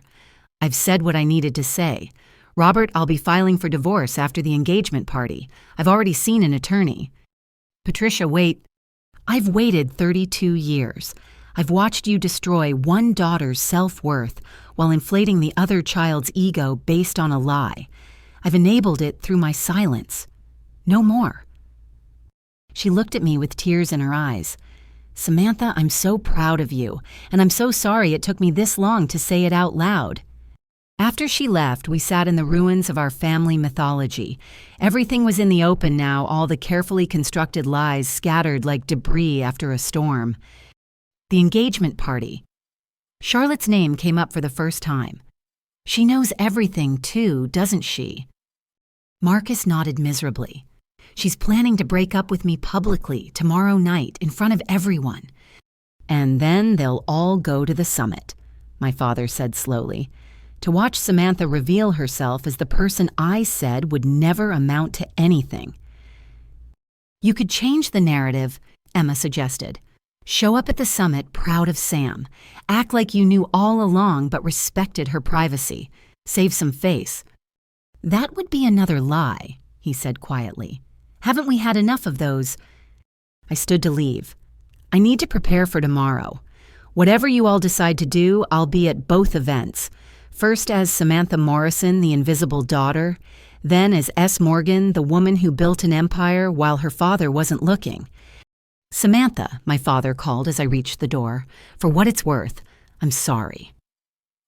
For what exactly? For being wrong about me, or for being so invested in being right that you couldn't see who I really was? He had no answer. As I drove away from my childhood home, I realized that tomorrow night wouldn't just reveal my identity. It would force my entire family to confront who they really were beneath the stories they'd told themselves. The masquerade was ending for all of us. The morning of the summit dawned crisp and clear, Manhattan gleaming like a promise of revelations to come. I stood in my office at 5 a.m. watching the city wake up while reviewing my presentation one final time. Every slide was perfect, each transition designed for maximum impact. Tonight, S. Morgan would finally have a face. My phone had been buzzing nonstop since yesterday's family meeting. 17 calls from my father, all unanswered. 43 texts from various relatives who'd somehow heard rumors. 3 voicemails from Charlotte confirming her special plans for the engagement party. But the most interesting message was from the Wall Street Journal's editor-in-chief.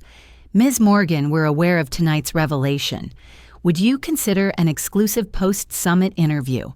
We're particularly interested in the family dynamics behind your decision to remain anonymous. I set the phone aside. First things first. My assistant arrived early, arms full of garment bags. The red Versace as requested, plus backup options. The Bentley is confirmed for 7:30. Hair and makeup will arrive at 6. Any changes to the summit schedule? They've moved to the grand ballroom at the plaza due to demand. 1,200 confirmed attendees plus media. The Times Journal, Forbes, Fortune, Bloomberg. Everyone wants to cover this. She paused.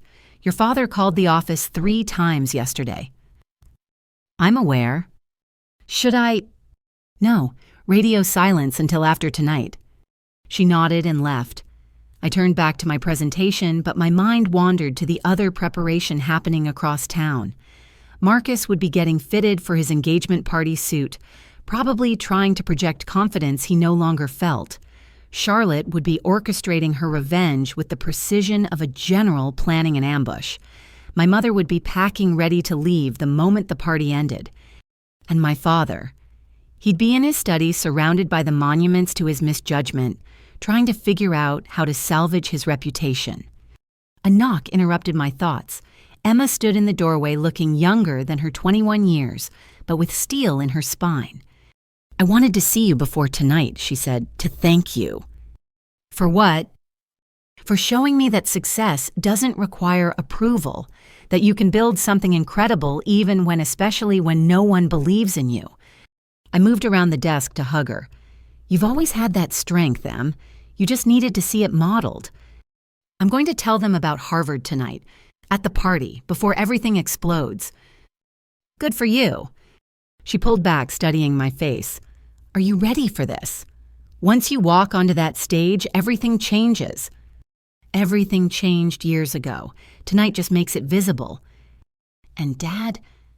I considered the question. Dad will either evolve or calcify. Either way, it's his choice, not my responsibility. Emma left after extracting a promise that I'd save her a seat at the summit. Alone again, I made final adjustments to my presentation. One slide in particular drew my focus a graph showing Apex Capital's growth trajectory, alongside timeline markers. Each marker corresponded to a family event where my father had dismissed me. The correlation was undeniable. Every rejection had fueled greater achievement. My CFO called at noon. Boss, there's something you should know. James Whitfield just announced a major partnership proposal contingent on meeting Apex's leadership. He's essentially forcing every major player to attend the summit. Strategic of him. There's more. He's also announced that Whitfield Enterprises is severing ties with Preston Consulting, effective immediately. He cited concerns about intellectual property integrity. The dominoes were already falling and I hadn't even spoken yet.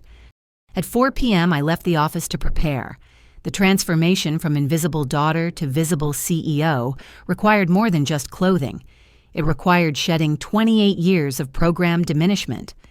In my apartment, I stood before the mirror as the stylist worked. The red suit was perfection, power, and femininity in perfect balance.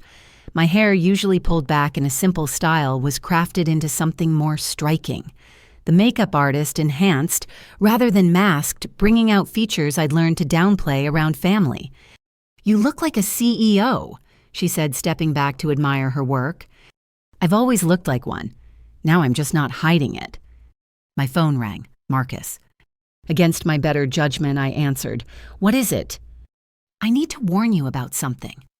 His voice was strained. Charlotte isn't just planning to break up with me.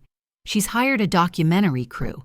She wants the whole thing on film, my humiliation, your revelation, Dad's reaction. She's turning our family catastrophe into content. I'm aware. Diana Whitfield mentioned it yesterday. You're okay with this. Marcus, you built a career on lies. Charlotte built a relationship on fraud. Dad built his pride on delusion. Everyone chose their path. The documentary just ensures nobody can rewrite history later. What about you? What did you build on? I considered the question. Spite initially, then determination. Finally, genuine desire to prove that brilliance isn't gendered or conditional on parental approval. I really am sorry, Sam, for all of it. I know. Show that remorse by how you handle tonight. Own your mistakes publicly. Take responsibility. It's the first honest thing you'll have done in years. Will you ever forgive me? Ask me in a year when you've built something real. We hung up. The stylist made final adjustments while I mentally prepared for the evening's choreography. 6 p.m. engagement party appearance, 7:15 exit, 7:45 arrival at the plaza, 8 p.m. revelation. A text from Charlotte.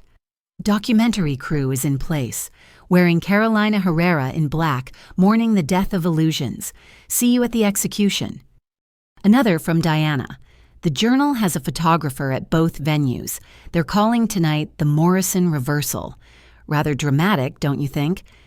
At 5:30, I took one last look in the mirror. The woman staring back was nobody's invisible daughter.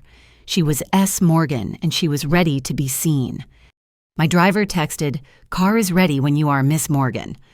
I grabbed my clutch containing both sets of business cards, Samantha Morrison and S. Morgan. After tonight, I'd only need one. The sun was setting over Manhattan as I headed to the car, painting the sky in shades of amber and gold. Fitting for the end of one story and the beginning of another. My phone showed 57 unread messages, but none of them mattered now. The time for messages was over. Tonight was about presence, revelation, and truth. As we drove toward Connecticut and the first act of the evening's drama, I thought about my father's words from years ago. Not everyone can be exceptional. He was right, of course. Not everyone could be exceptional. But I was. I always had been. And in approximately 2 hours and 15 minutes, he and the rest of the world would finally see it. The Bentley purred through traffic while I sat in perfect stillness, a predator conserving energy before the hunt. Somewhere ahead, my family was gathering for what they thought was a celebration. They had no idea they were actually assembling for a revolution. My driver glanced in the mirror. "Shall I wait outside the party venue, Miss Morgan?" "Yes, we'll need to leave at exactly 7:15. "Understood. And ma'am, if I may say, you look ready to conquer the world?" I smiled. "I already have. Tonight, I'm just announcing the victory." The Morrison estate glowed with warm light as I arrived at 6:10, fashionably late by family standards. Valets scrambled to park the stream of luxury cars while guests in their finest evening wear floated through the entrance. I'd deliberately taken an Uber instead of the Bentley, maintaining my cover until the last possible moment. Inside, the engagement party was in full swing. Charlotte had spared no expense, or rather she'd ensured maximum expense for what she knew would be the relationship's funeral. Ice sculptures, towers of champagne, and enough flowers to stock a botanical garden. The documentary crew she'd mentioned was discreetly positioned cameras capturing what guests believed was a celebration. Samantha. My father's voice boomed across the foyer. He looked older than he had 2 days ago, stress etching new lines around his eyes. "You're late, and what are you wearing?" I smoothed my red suit, something appropriate. That's a designer suit. That must have cost—" "Robert, leave her alone." My mother appeared resplendent in silver, her wedding rings notably absent. "She looks powerful." He started to respond, then stopped, perhaps remembering yesterday's confrontation. The man who'd always had cutting words ready seemed to have run out of ammunition. Marcus found us next, Charlotte, on his arm. My brother looked like a man attending his own execution, while Charlotte radiated the satisfied energy of an avenging angel. Her black dress was indeed perfect for a funeral. "Samantha." Charlotte air-kissed me with practiced precision. "Don't you look transformed? That color suits you." "Thank you. You look ready for an ending." Her smile sharpened, or a beginning depending on perspective. The photographer Diana had mentioned appeared ostensibly capturing family moments. I wondered if he knew he was documenting the before to tonight's after. "Ladies and gentlemen," James Whitfield commanded attention from the grand staircase. "Before we toast the happy couple, I have an announcement." The room quieted. Charlotte's hand tightened on Marcus's arm. "As you know, Whitfield Enterprises values integrity above all else. It's what we look for in partners in investments and," he paused dramatically, "in family." Several guests murmured approval. My father stood straighter, still believing this was positive. "Which is why," James continued, "I'm delighted to announce that Whitfield Enterprises will be represented at tonight's Finance Leaders Summit, where the mysterious S. Morgan will finally be revealed." Confusion rippled through the crowd. The summit was at 8. This party was supposed to last until 10. For those interested in witnessing financial history, the plaza has reserved additional seating. I encourage anyone who values authentic achievement to attend. His eyes found mine across the room. After all, true brilliance should be celebrated wherever we find it. My father's face darkened. He understood the implication James was suggesting something at the summit would overshadow this engagement. Charlotte took this as her cue. She stepped away from Marcus, moving to join her father on the stairs. The documentary cameras tracked her movement. "Since we're making announcements," she said, her voice carrying beautifully, "I have one of my own." Marcus went rigid. This wasn't supposed to happen until later. When I agreed to marry Marcus Morrison, I believed I was joining myself to a brilliant, innovative mind, someone whose financial strategies were revolutionizing consulting. She paused, letting anticipation build. Imagine my disappointment when I discovered those strategies were stolen. Gasps echoed through the room. My father stepped forward. "Charlotte, what are you—" Every model, every innovation, every brilliant insight that built Marcus's reputation was plagiarized, stolen from someone whose genius he could never match, whose computer he hacked repeatedly, whose trust he betrayed. "This is outrageous," my father boomed. "My son would never—" "Your son is a fraud, Mr. Morrison." Charlotte's voice was ice. "And if you attended the summit tonight instead of hiding here, you'd understand just how much of a fraud." She descended the stairs with practiced grace, removing her engagement ring as she walked. At the bottom, she handed it to Marcus, who stood frozen like a statue. "The engagement is over. The wedding is canceled, and Marcus Preston knows everything. Your resignation wasn't accepted because you were already terminated. They're preparing legal action." The room erupted. Guests turned to each other in shock. Phones appeared as people texted and searched for information. The documentary crew moved closer, capturing every moment of Morrison family destruction. Diana Whitfield appeared at my elbow. "Darling, I think this is your cue to leave. The real show starts in 90 minutes.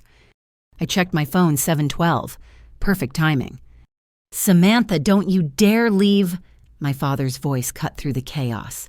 "Not when your brother is being slandered." "Slandered with truth?" I said calmly. "Everything Charlotte said is factual. Marcus knows it. I know it. And after tonight, everyone will know it." "You're behind this," he accused. "You've poisoned them against your own family." "No, Dad. I've simply stopped hiding while others lived my achievements." I moved toward the door. "If you want to understand, come to the summit. Or stay here in the wreckage of your illusions. Your choice." Emma intercepted me at the door. "I'm coming with you." "The invitation is for financial leaders." "I'm a Morrison," she said firmly. "And I'm done being invisible too. Besides, someone from our family should be there to support you." Outside, the Bentley waited, my driver having arrived precisely on schedule. As we pulled away, I saw guests streaming out of the house, many heading for their own cars. Charlotte's bombshell combined with James's announcement had created an exodus toward the plaza. "That was brutal," Emma said quietly. "That was just the appetizer," I replied, watching Connecticut mansions give way to highway. "The main course is yet to come." My phone exploded with notifications. The financial media had caught wind of the drama at the Morrison estate. Morrison Air exposed as fraud competed with mystery CEO reveal imminent for trending status. A text from my CFO, "Plaza is at capacity. They're setting up screens and overflow rooms. This is bigger than we anticipated." Another from Charlotte, "Phase 1 complete. Marcus is destroyed. Your father is raging. Your mother is smiling. See you at Phase 2. We hit traffic near the city, but I'd built in buffer time. As we inched toward Manhattan, Emma reached for my hand. "Are you ready for this once you walk onto that stage?" Once I walk onto that stage, I stop being two people and become myself fully. I've been ready for years. And if Dad doesn't come, then he misses seeing his daughter change the world. At 7:45, we arrived at the plaza. The scene outside was chaos media vans, photographers, attendees, and evening wear streaming inside. Someone had leaked that tonight's revelation connected to the Morrison scandal, and the feeding frenzy had begun. My driver pulled to the private entrance. "Good luck, Ms. Morgan." Luck is for people who haven't prepared. Emma and I entered through the back, escorted by Summit security to the speaker's green room. Through the monitors, I could see the grand ballroom filling beyond capacity. Financial titans, media personalities, and my heart skipped a growing contingent from the engagement party. Diana and James Whitfield had claimed front row seats. Charlotte sat with them, her black dress a statement among the business attire. And there, looking lost and angry in the third row, sat my father. My mother was beside him, but with deliberate space between them. Marcus was nowhere to be seen. 2 minutes, Ms. Morgan, the stage manager announced. I stood smoothing my red suit one final time. Emma squeezed my hand. "Go show them who you really are," she whispered. I walked toward the stage entrance, years of hiding falling away with each step. Behind me was Samantha Morrison, the invisible daughter. Ahead was S. Morgan, the woman who'd built an empire in shadows. The introduction began over the speakers.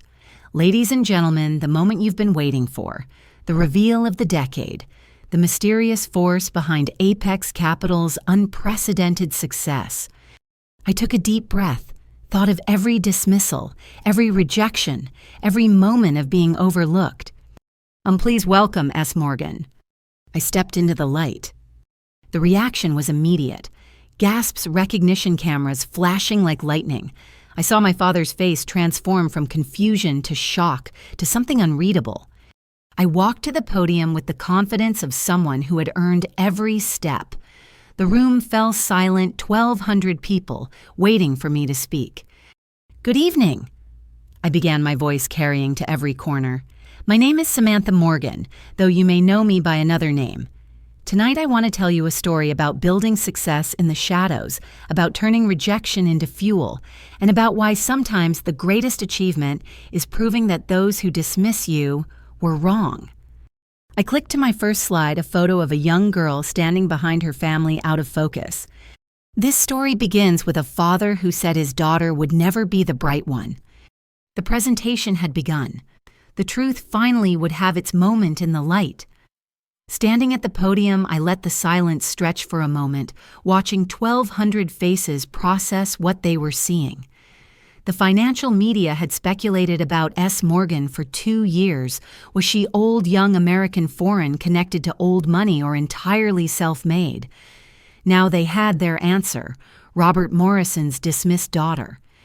"This story," I continued, "is about 2 parallel lives. One lived in shadows building an empire. The other performed in spotlight praised for stolen light." My first slide showed Apex Capital's growth trajectory, but with personal annotations. Each spike in success corresponded to a family event where I'd been diminished. December 15th, 2019, Morrison family Christmas dinner. My father toasts my brother Marcus for his groundbreaking financial model at Preston Consulting. I stay silent knowing I created that model 3 weeks earlier. That night, I incorporate Apex Capital. Murmurs rippled through the audience. In the third row, my father's face had gone pale. March 10th, 2020. My father announces at the country club that his son saved Morrison Manufacturing with brilliant networking. The truth. An anonymous wire transfer of $2 million from my personal funds saved the company. The brilliant networking was my brother taking credit for my intervention. I clicked to the next slide. Documented evidence of the wire transfer, Legacy Partners Incorporation docs with my signature, the mathematical models with embedded signatures. Every innovation Marcus Morrison presented at Preston Consulting originated on my hard drive. Every strategy that built his reputation was stolen through unauthorized access to my systems. I have 47 documented instances of intellectual property theft, each meticulously tagged with digital fingerprints. The audience was riveted. Several Preston Consulting executives I recognized were frantically typing on their phones. "But this isn't a story about theft," I continued. "It's about transformation. Every time my father said I wasn't bright enough, I built something brighter. Every dismissal became a deposit in my motivation account, generating compound interest in the form of achievement." I showed the stats: $700 million in sustainable investments this year alone, 30% returns while maintaining ethical standards, job creation in struggling communities, innovations in green technology funding. The question you might ask is, why hide? Why let them believe I was nobody while I was becoming somebody? I found my father's eyes in the crowd, because success built in spite of disbelief is unshakable. Because when you're told you're not exceptional, proving otherwise to yourself matters more than proving it to those who refuse to see. The presentation continued through my journey late nights building algorithms while my family slept board meetings, conducted under pseudonyms, victories celebrated alone in empty offices. S. Morgan was born from Samantha Morrison's invisibility. Every achievement under that name was earned without the Morrison legacy, without family connections, without anything but merit and determination. I clicked to a slide showing side-by-side comparisons Marcus's Preston presentations and my original work dated and documented. My brother built his career on my innovations. My father built his pride on a fiction. But I built something real, a firm that challenges how wealth is created and distributed, that proves profit, and principle aren't mutually exclusive. Charlotte was recording everything on her phone, her documentary crew capturing multiple angles. Diana Whitfield looked satisfied, as if a long-held suspicion had been confirmed. "Tonight ends the masquerade," I declared. "Not just mine, but my family's. My father, Robert Morrison, believed he knew which child would carry his legacy forward. He invested everything in the one who performed masculinity and dismissiveness like him. He dismissed the one who dared to be different." I showed the final slide, Apex Capital's mission statement, surrounded by photos of the communities we'd helped, the sustainable projects we'd funded, the futures we'd changed. But here's what I learned in the shadows. Legacy isn't inherited, it's built. Excellence isn't performed, it's achieved. And being dismissed by someone whose vision is limited doesn't diminish your light. It simply means they need better glasses. I paused, letting that land. My name is Samantha Morgan. I am the founder and chief investment officer of Apex Capital. I am the woman my father said would never be bright enough. I am proof that the only validation that matters is the kind you give yourself through achievement. I stepped back from the podium. Thank you. The silence lasted 3 seconds before the room erupted. Standing ovation from some, shocked paralysis from others. The media section was in frenzy, cameras capturing every angle of the revelation. But I only watched one face, my father's. He sat frozen, watching his entire worldview crumble in real time.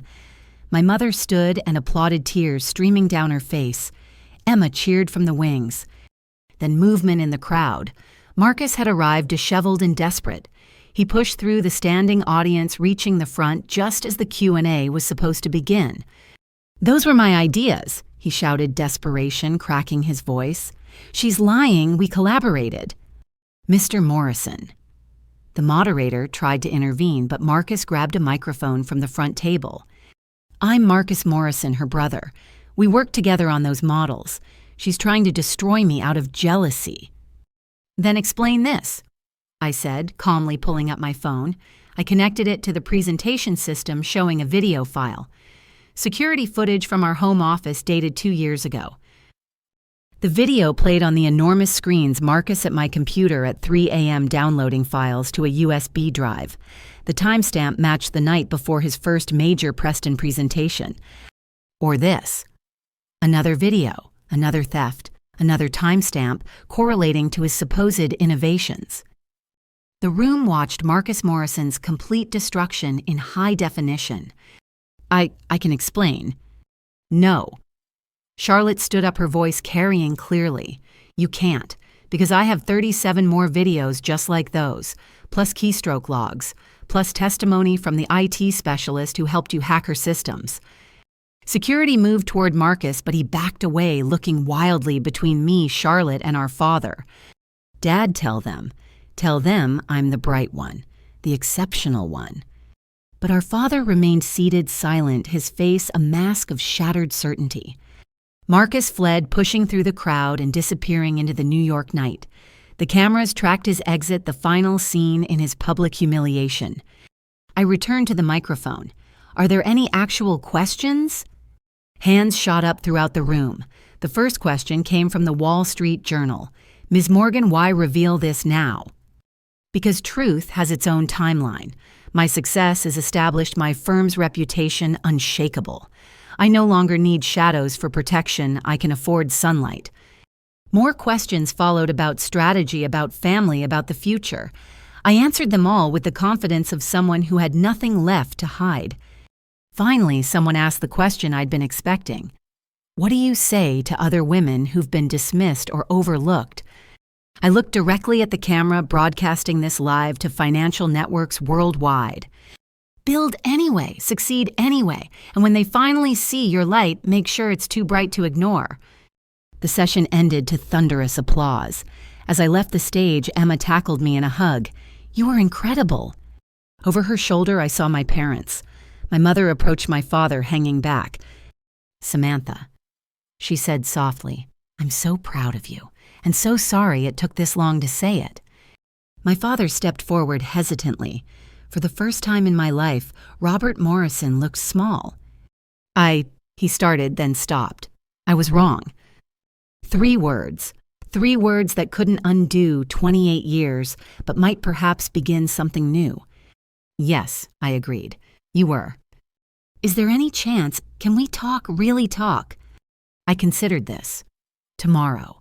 Tonight I have a journal interview and a celebration with people who believed in me when you couldn't." He nodded, accepting the dismissal with grace he'd never shown when delivering them. As I walked away with Emma, Charlotte appeared with her documentary crew. "That was magnificent," she said. "The perfect ending to the Morrison mythology." "Or the beginning of truth," I suggested. She smiled. "I like that better. May I contact you about an interview? This documentary needs its hero."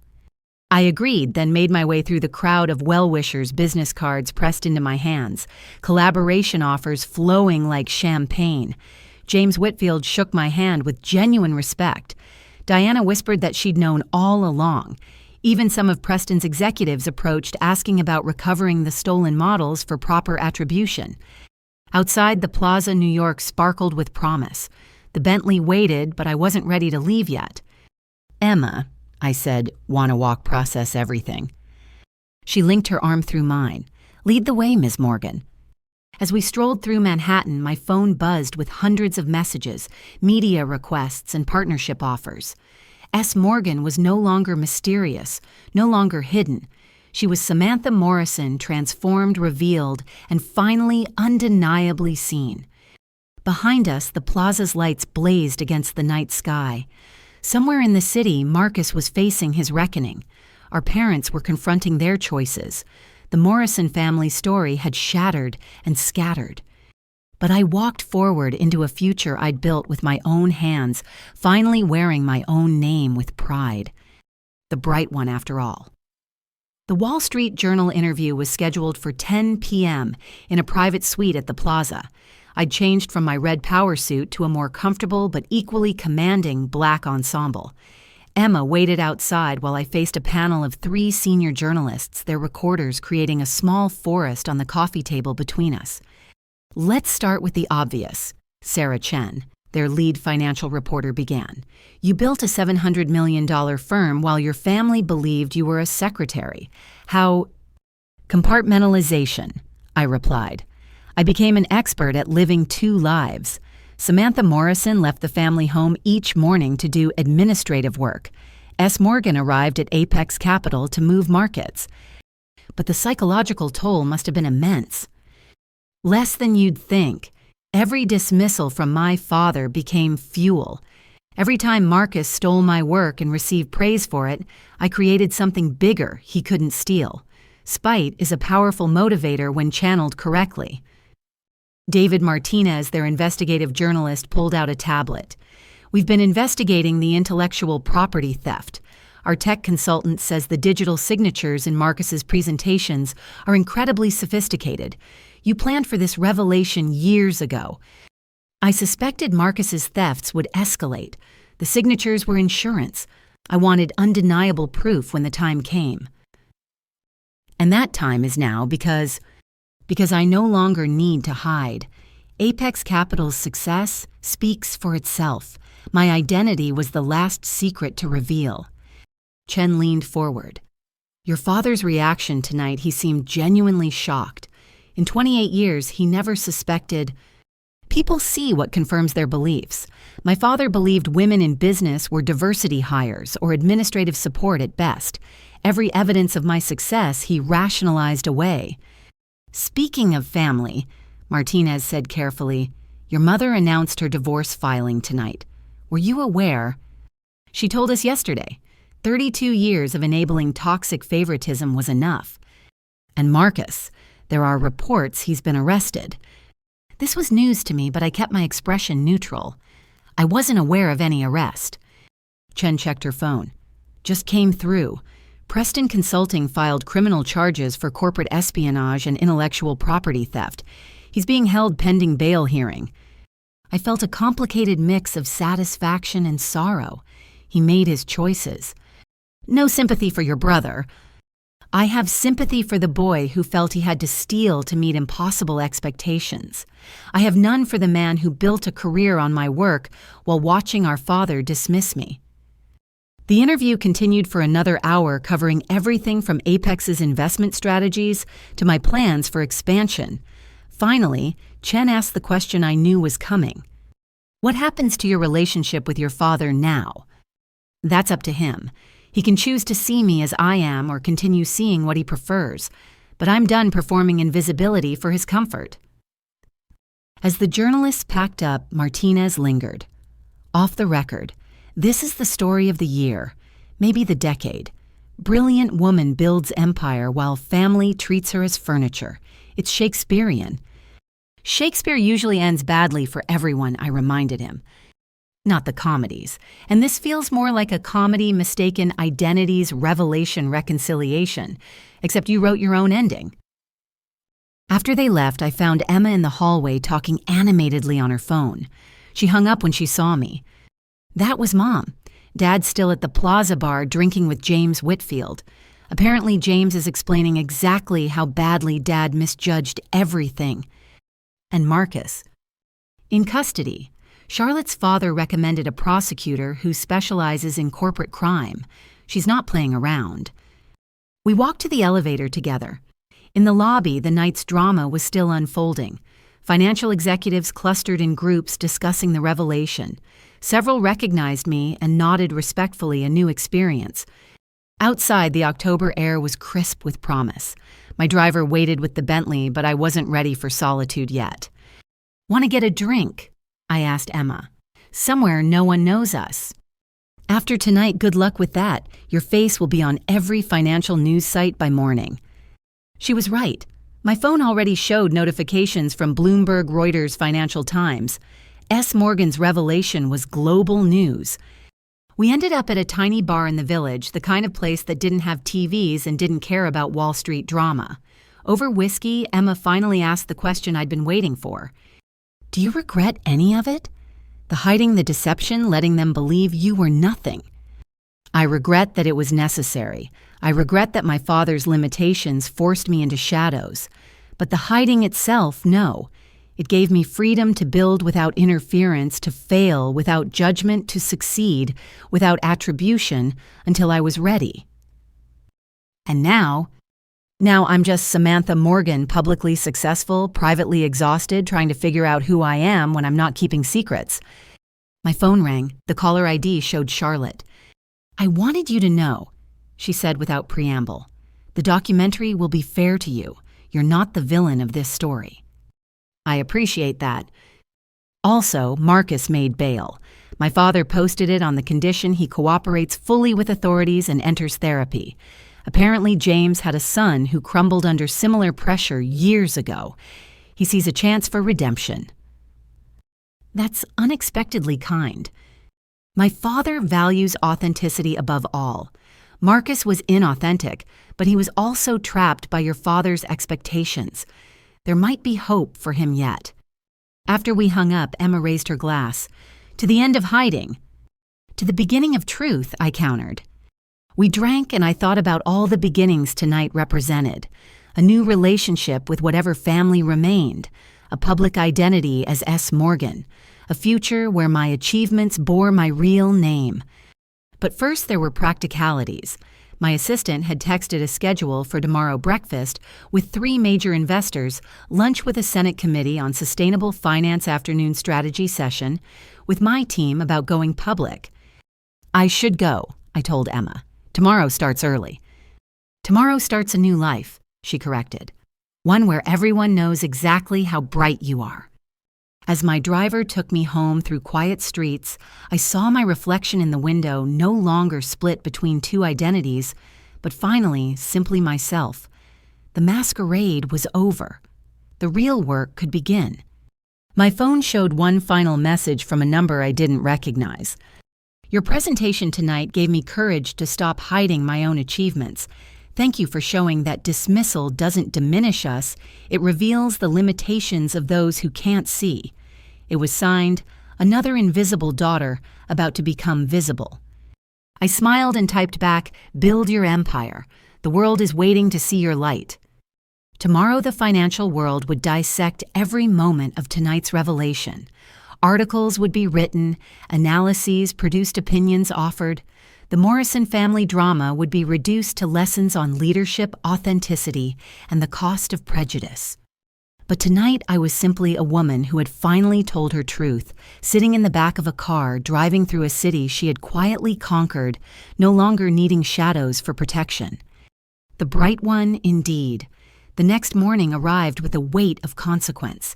Every major financial publication led with the story. The Woman in the Shadows, Wall Street Journal, Morrison's Blind Spot, Financial Times, the real genius of the family, Forbes. My face stared back from newsstands across Manhattan, no longer hidden, impossible to ignore. I arrived at my office to find it transformed. Flowers covered every surface. Congratulations from firms I'd worked with, anonymously apologies from those who dismissed me in person, while unknowingly doing business with S. Morgan. My favorite came from a female CEO who'd lost a bid to Apex. Now I understand why we lost. Honored to have competed with you. But between the celebrations lay harder truths. A legal summons sat on my desk. I was needed as a witness in the case against Marcus. Another envelope contained divorce papers from my mother's attorney, listing me as a witness to systematic emotional abuse and favoritism that destroyed family unity. My CFO knocked and entered. The board wants an emergency meeting. Going public is now urgent. Everyone wants a piece of Apex. Schedule it for this afternoon. Also, your father is in the lobby. Security won't let him up without your approval. I stared at the city beyond my windows. Send him up. 5 minutes later, Robert Morrison entered my office, truly seeing it for the first time. His eyes tracked across the awards, the screens showing global markets, the evidence of an empire built while he wasn't watching. He looked smaller than I'd ever seen him, his usual commanding presence reduced to uncertainty. Samantha. He stood awkwardly, unsure whether to sit without invitation. You can sit. He took the chair across from my desk, the power dynamic reversed from every family interaction we'd ever had. For a moment, we just looked at each other, father and daughter, seeing clearly for the first time. I've been at James Whitfield since 4 a.m., he began. He spent 3 hours explaining exactly how wrong I've been, showing me articles about you, testimonials from CEOs who've worked with S. Morgan, evidence of what you've built. I waited. 28 years, he continued, voice heavy. 28 years of having a genius daughter and treating her like she was deficient, of praising a son for stolen brilliance while dismissing the actual source. Why, I asked simply, what made Marcus worthy of investment and me worthy of dismissal? He struggled with the answer. He was what I expected excellence to look like, confident, assertive, masculine in his approach. You were quiet, thoughtful, didn't boast about achievements. I mistook humility for inability. You mistook female for inferior. Yes. The admission seemed to physically pain him. I was raised to believe certain truths about success, about who could achieve it. Every bias I inherited, I passed on. Every limitation in my vision, I imposed on you.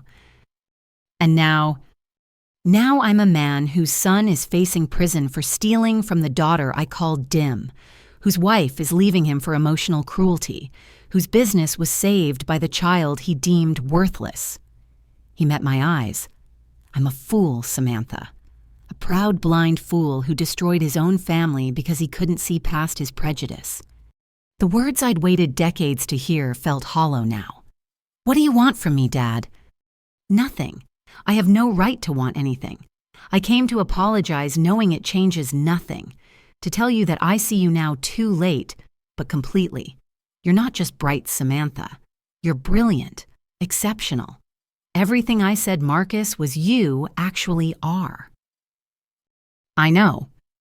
That stopped him short. Of course you do. You've known all along. The question is what happens now. Marcus is in legal trouble. Mom's leaving you. The business community knows you backed the wrong horse. What's your plan? He laughed bitterly. James offered to buy Morrison Manufacturing. Says I've lost the judgment needed to run it effectively. He's probably right. He's right. Take the offer. And then what? Retire in disgrace? Then you figure out who Robert Morrison is when he's not propping up false narratives. Maybe you'll discover something authentic. He stood to leave, then paused. Your mother, she's staying with Emma. She'd like you to visit when you can. I will. And Marcus, his bail hearing is tomorrow. Will you speak against him? I'll speak the truth. What the court does with it is their decision. He nodded and moved toward the door, then turned back one last time. Samantha, for whatever it's worth now, I'm proud of you. Deeply, truly proud, and devastated that my pride comes too late to matter. After he left, I sat in the silence of my office, processing the conversation I'd imagined so many times.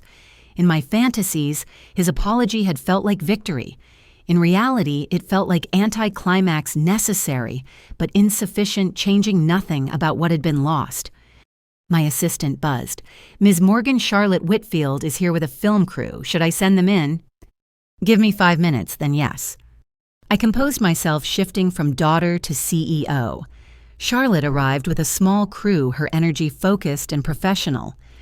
Thank you for agreeing to this, she said, settling into the chair my father had vacated. I promise to be respectful of your time. What do you need? The truth. Your perspective on building success while being systematically dismissed, the psychological impact of hiding your achievements, the decision to reveal everything so dramatically. For the next hour, I told my story on camera, not just the facts, but the feelings, the nights I'd cried, after family dinners where I was ignored, the mornings I'd put on my invisible daughter mask, the celebrations I'd held alone in empty offices.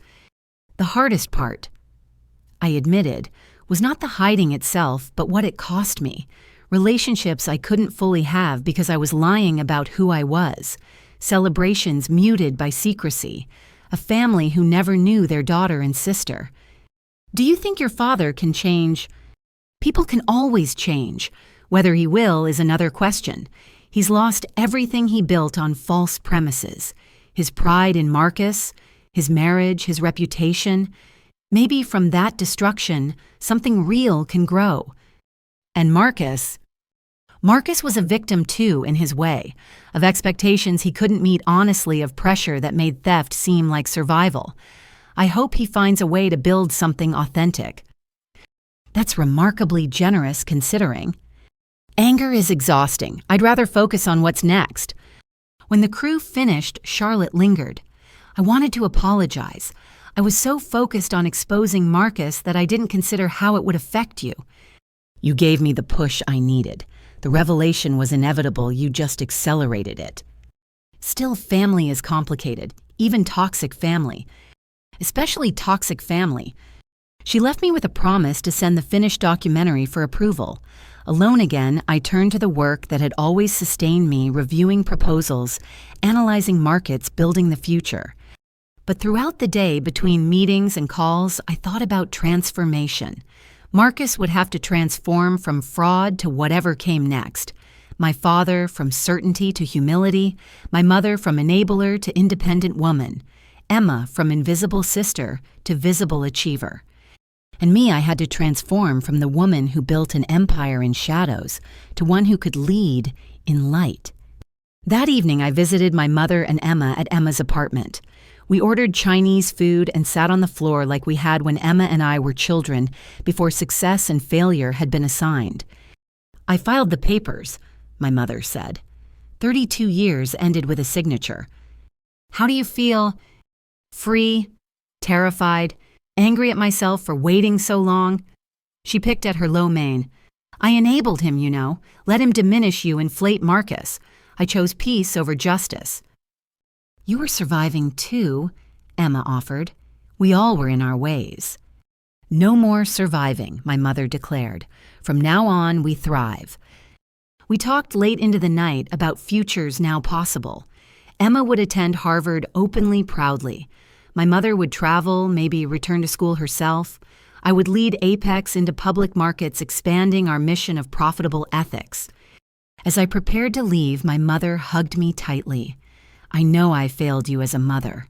Letting him treat you that way, staying silent when I should have roared. Can you forgive me? I forgave you years ago, I said. I just hope you can forgive yourself. Driving home through quiet streets, I thought about forgiveness given and withheld, earned and unearned. Tomorrow would bring more consequences, the bail hearing, the board meeting the continued media storm. But tonight, I felt something I hadn't expected: peace. Not the peace of resolution too much remained unresolved, but the peace of truth, told secrets, shed authentic self, finally inhabiting the life I'd built. My phone showed hundreds of messages, opportunities, partnerships, speaking engagements. The world wanted to hear from S. Morgan now that she had a face and a story. But first I had a company to take public, a family to rebuild on honest foundations, and a future to create without shadows. The masquerade was over. The real work of leadership, of healing, of building something even greater was just beginning. 6 months after the revelation changed everything, I stood in the New York Stock Exchange preparing to ring the opening bell. Apex Capital was going public at a valuation that made every financial journalist reach for superlatives. The woman they'd called not bright enough was about to helm a billion-dollar IPO. Behind me stood my transformed family. Emma power-dressed for her Harvard Business School presentation later that day, where she'd discuss authentic leadership using our story as a case study. My mother, radiant in her independence, having just returned from a month in Italy where she'd rediscovered the artist she'd been before marriage. Even Marcus was there, subdued, but present 6 months into his court-mandated therapy and community service, working as a junior analyst at a nonprofit I'd recommended building something honest for the first time.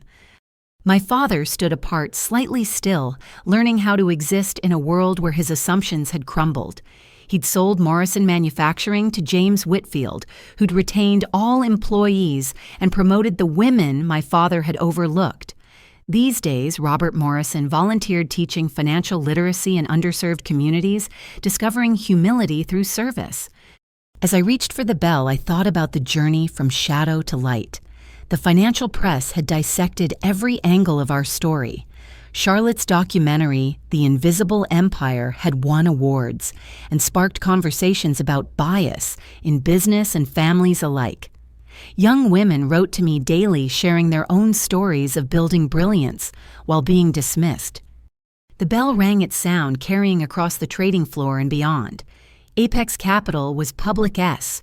Morgan was fully visible, and the Morrison family had found something like redemption in truth. After the ceremony, as cameras captured the moment, a young journalist asked me the question I'd been expecting.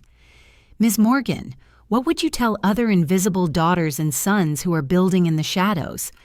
I looked directly into the camera, thinking of all those who needed to hear this. Your light doesn't depend on their vision. Build anyway, succeed anyway. And when the time comes to reveal yourself, do it on your terms. The world needs what you're creating, even if your family can't see it yet. Any regrets about hiding for so long? None. Every shadow taught me strength. Every dismissal built resilience. I became S. Morgan because Samantha Morrison was deemed insufficient. Now I'm both fully integrated, teaching others that success doesn't require permission. As the interviews concluded, my father approached hesitantly. We'd been rebuilding slowly, coffee meetings and careful conversations replacing decades of dysfunction. I watched your presentation to the World Economic Forum last week, he said quietly. Your sustainable investment model, it's revolutionary. Thank you. I've been thinking about what you said, about building anyway, even when no one believes in you. He struggled with the words. I stole that from you. The joy of shared achievement, the pride of family support. I can't give that back. No, you can't. But maybe I can give it forward. I've started a scholarship fund for young women in finance whose families don't support their ambitions. I named it after you. I felt tears threaten not for what was lost, but for what might still be found. That's a good start. Marcus joined us still learning to navigate a world where his facade had crumbled. Sam, I wanted to thank you again for the recommendation to the nonprofit, for not pressing additional charges, for still being my sister when I didn't deserve it. You're building something real now, I said. That matters more than what you stole. The models I took, I've been studying them properly. You're brilliant in ways I never understood. I just saw success to claim not the innovation behind it. Now you know better. Now I do better, he corrected, or try to. The day continued with meetings, celebrations, and strategic planning. Apex Capital's public offering had exceeded all projections. We were positioned to expand our sustainable investment model globally to prove that ethical capitalism wasn't an oxymoron, but an evolution. That evening, my team threw a party at the Rainbow Room. As I stood looking out over Manhattan, Diana Whitfield appeared at my elbow with champagne. You've won, she said simply. Not just the IPO or the recognition. You've rewritten the rules. I've started rewriting them. There's more work ahead. Isn't there always? She studied me shrewdly. James wants to propose a partnership. Whitfield Enterprises and Apex Capital combining old money wisdom with new money innovation. I'll consider it, but my terms, my ethics, my vision. I wouldn't expect otherwise. She raised her glass. To the bright one, may your light illuminate paths for others. As the party swirled around me, I found a quiet moment to step onto the balcony.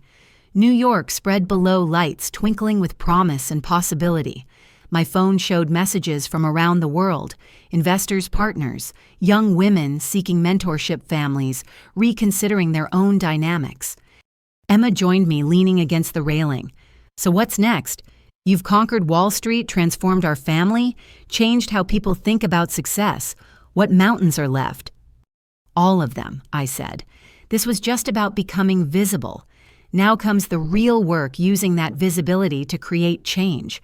More sustainable investments, more opportunities for dismissed brilliance, more proof that traditional power structures aren't the only path. The Morrison sisters changing the world. The Morgan sisters, I corrected. I'm legally changing my name. Samantha Morgan, no hiding, no hyphens. Just me. I like it. Maybe I'll join you. Emma Morgan has a nice ring. We stood together, sisters who'd found strength in truth, planning futures unlimited by others' expectations. Inside, our mother danced with abandon, free from decades of careful constraint. Marcus engaged earnestly with nonprofit leaders, learning to build without stealing. Even our father, humbled but not broken, seemed lighter as he discovered who he might be without the weight of false certainty. My phone buzzed with one final message of the day. From a young woman in Ohio, I told my family today about the company I've been building. They didn't believe me until I showed them your story. Thank you for proving we don't need their belief to be real. I smiled and typed back, you were always real. Now you're just visible too. Keep building. As the party wound down, I gathered my family, fractured, but healing, transformed by truth. I want to make a toast, I announced, raising my glass. They assembled this collection of people who'd played roles in a drama none of us had fully understood until it exploded into view. To endings that become beginnings, to families that learn to see each other, to success that doesn't require permission, and to all the invisible daughters and sons who are building empires in shadows, may you find your moment to step into the light. We drank, we embraced, we looked toward futures we were still learning to imagine. The Morrison mythology had died 6 months ago in spectacular fashion. In its place grew something smaller but more real, a family learning to value authenticity over appearance, achievement over assignment. truth over tradition. I left the party as Samantha Morgan, publicly successful, privately at peace, no longer divided between who I was expected to be and who I'd chosen to become. The integration was complete. The empire built in shadows now stood in sunlight.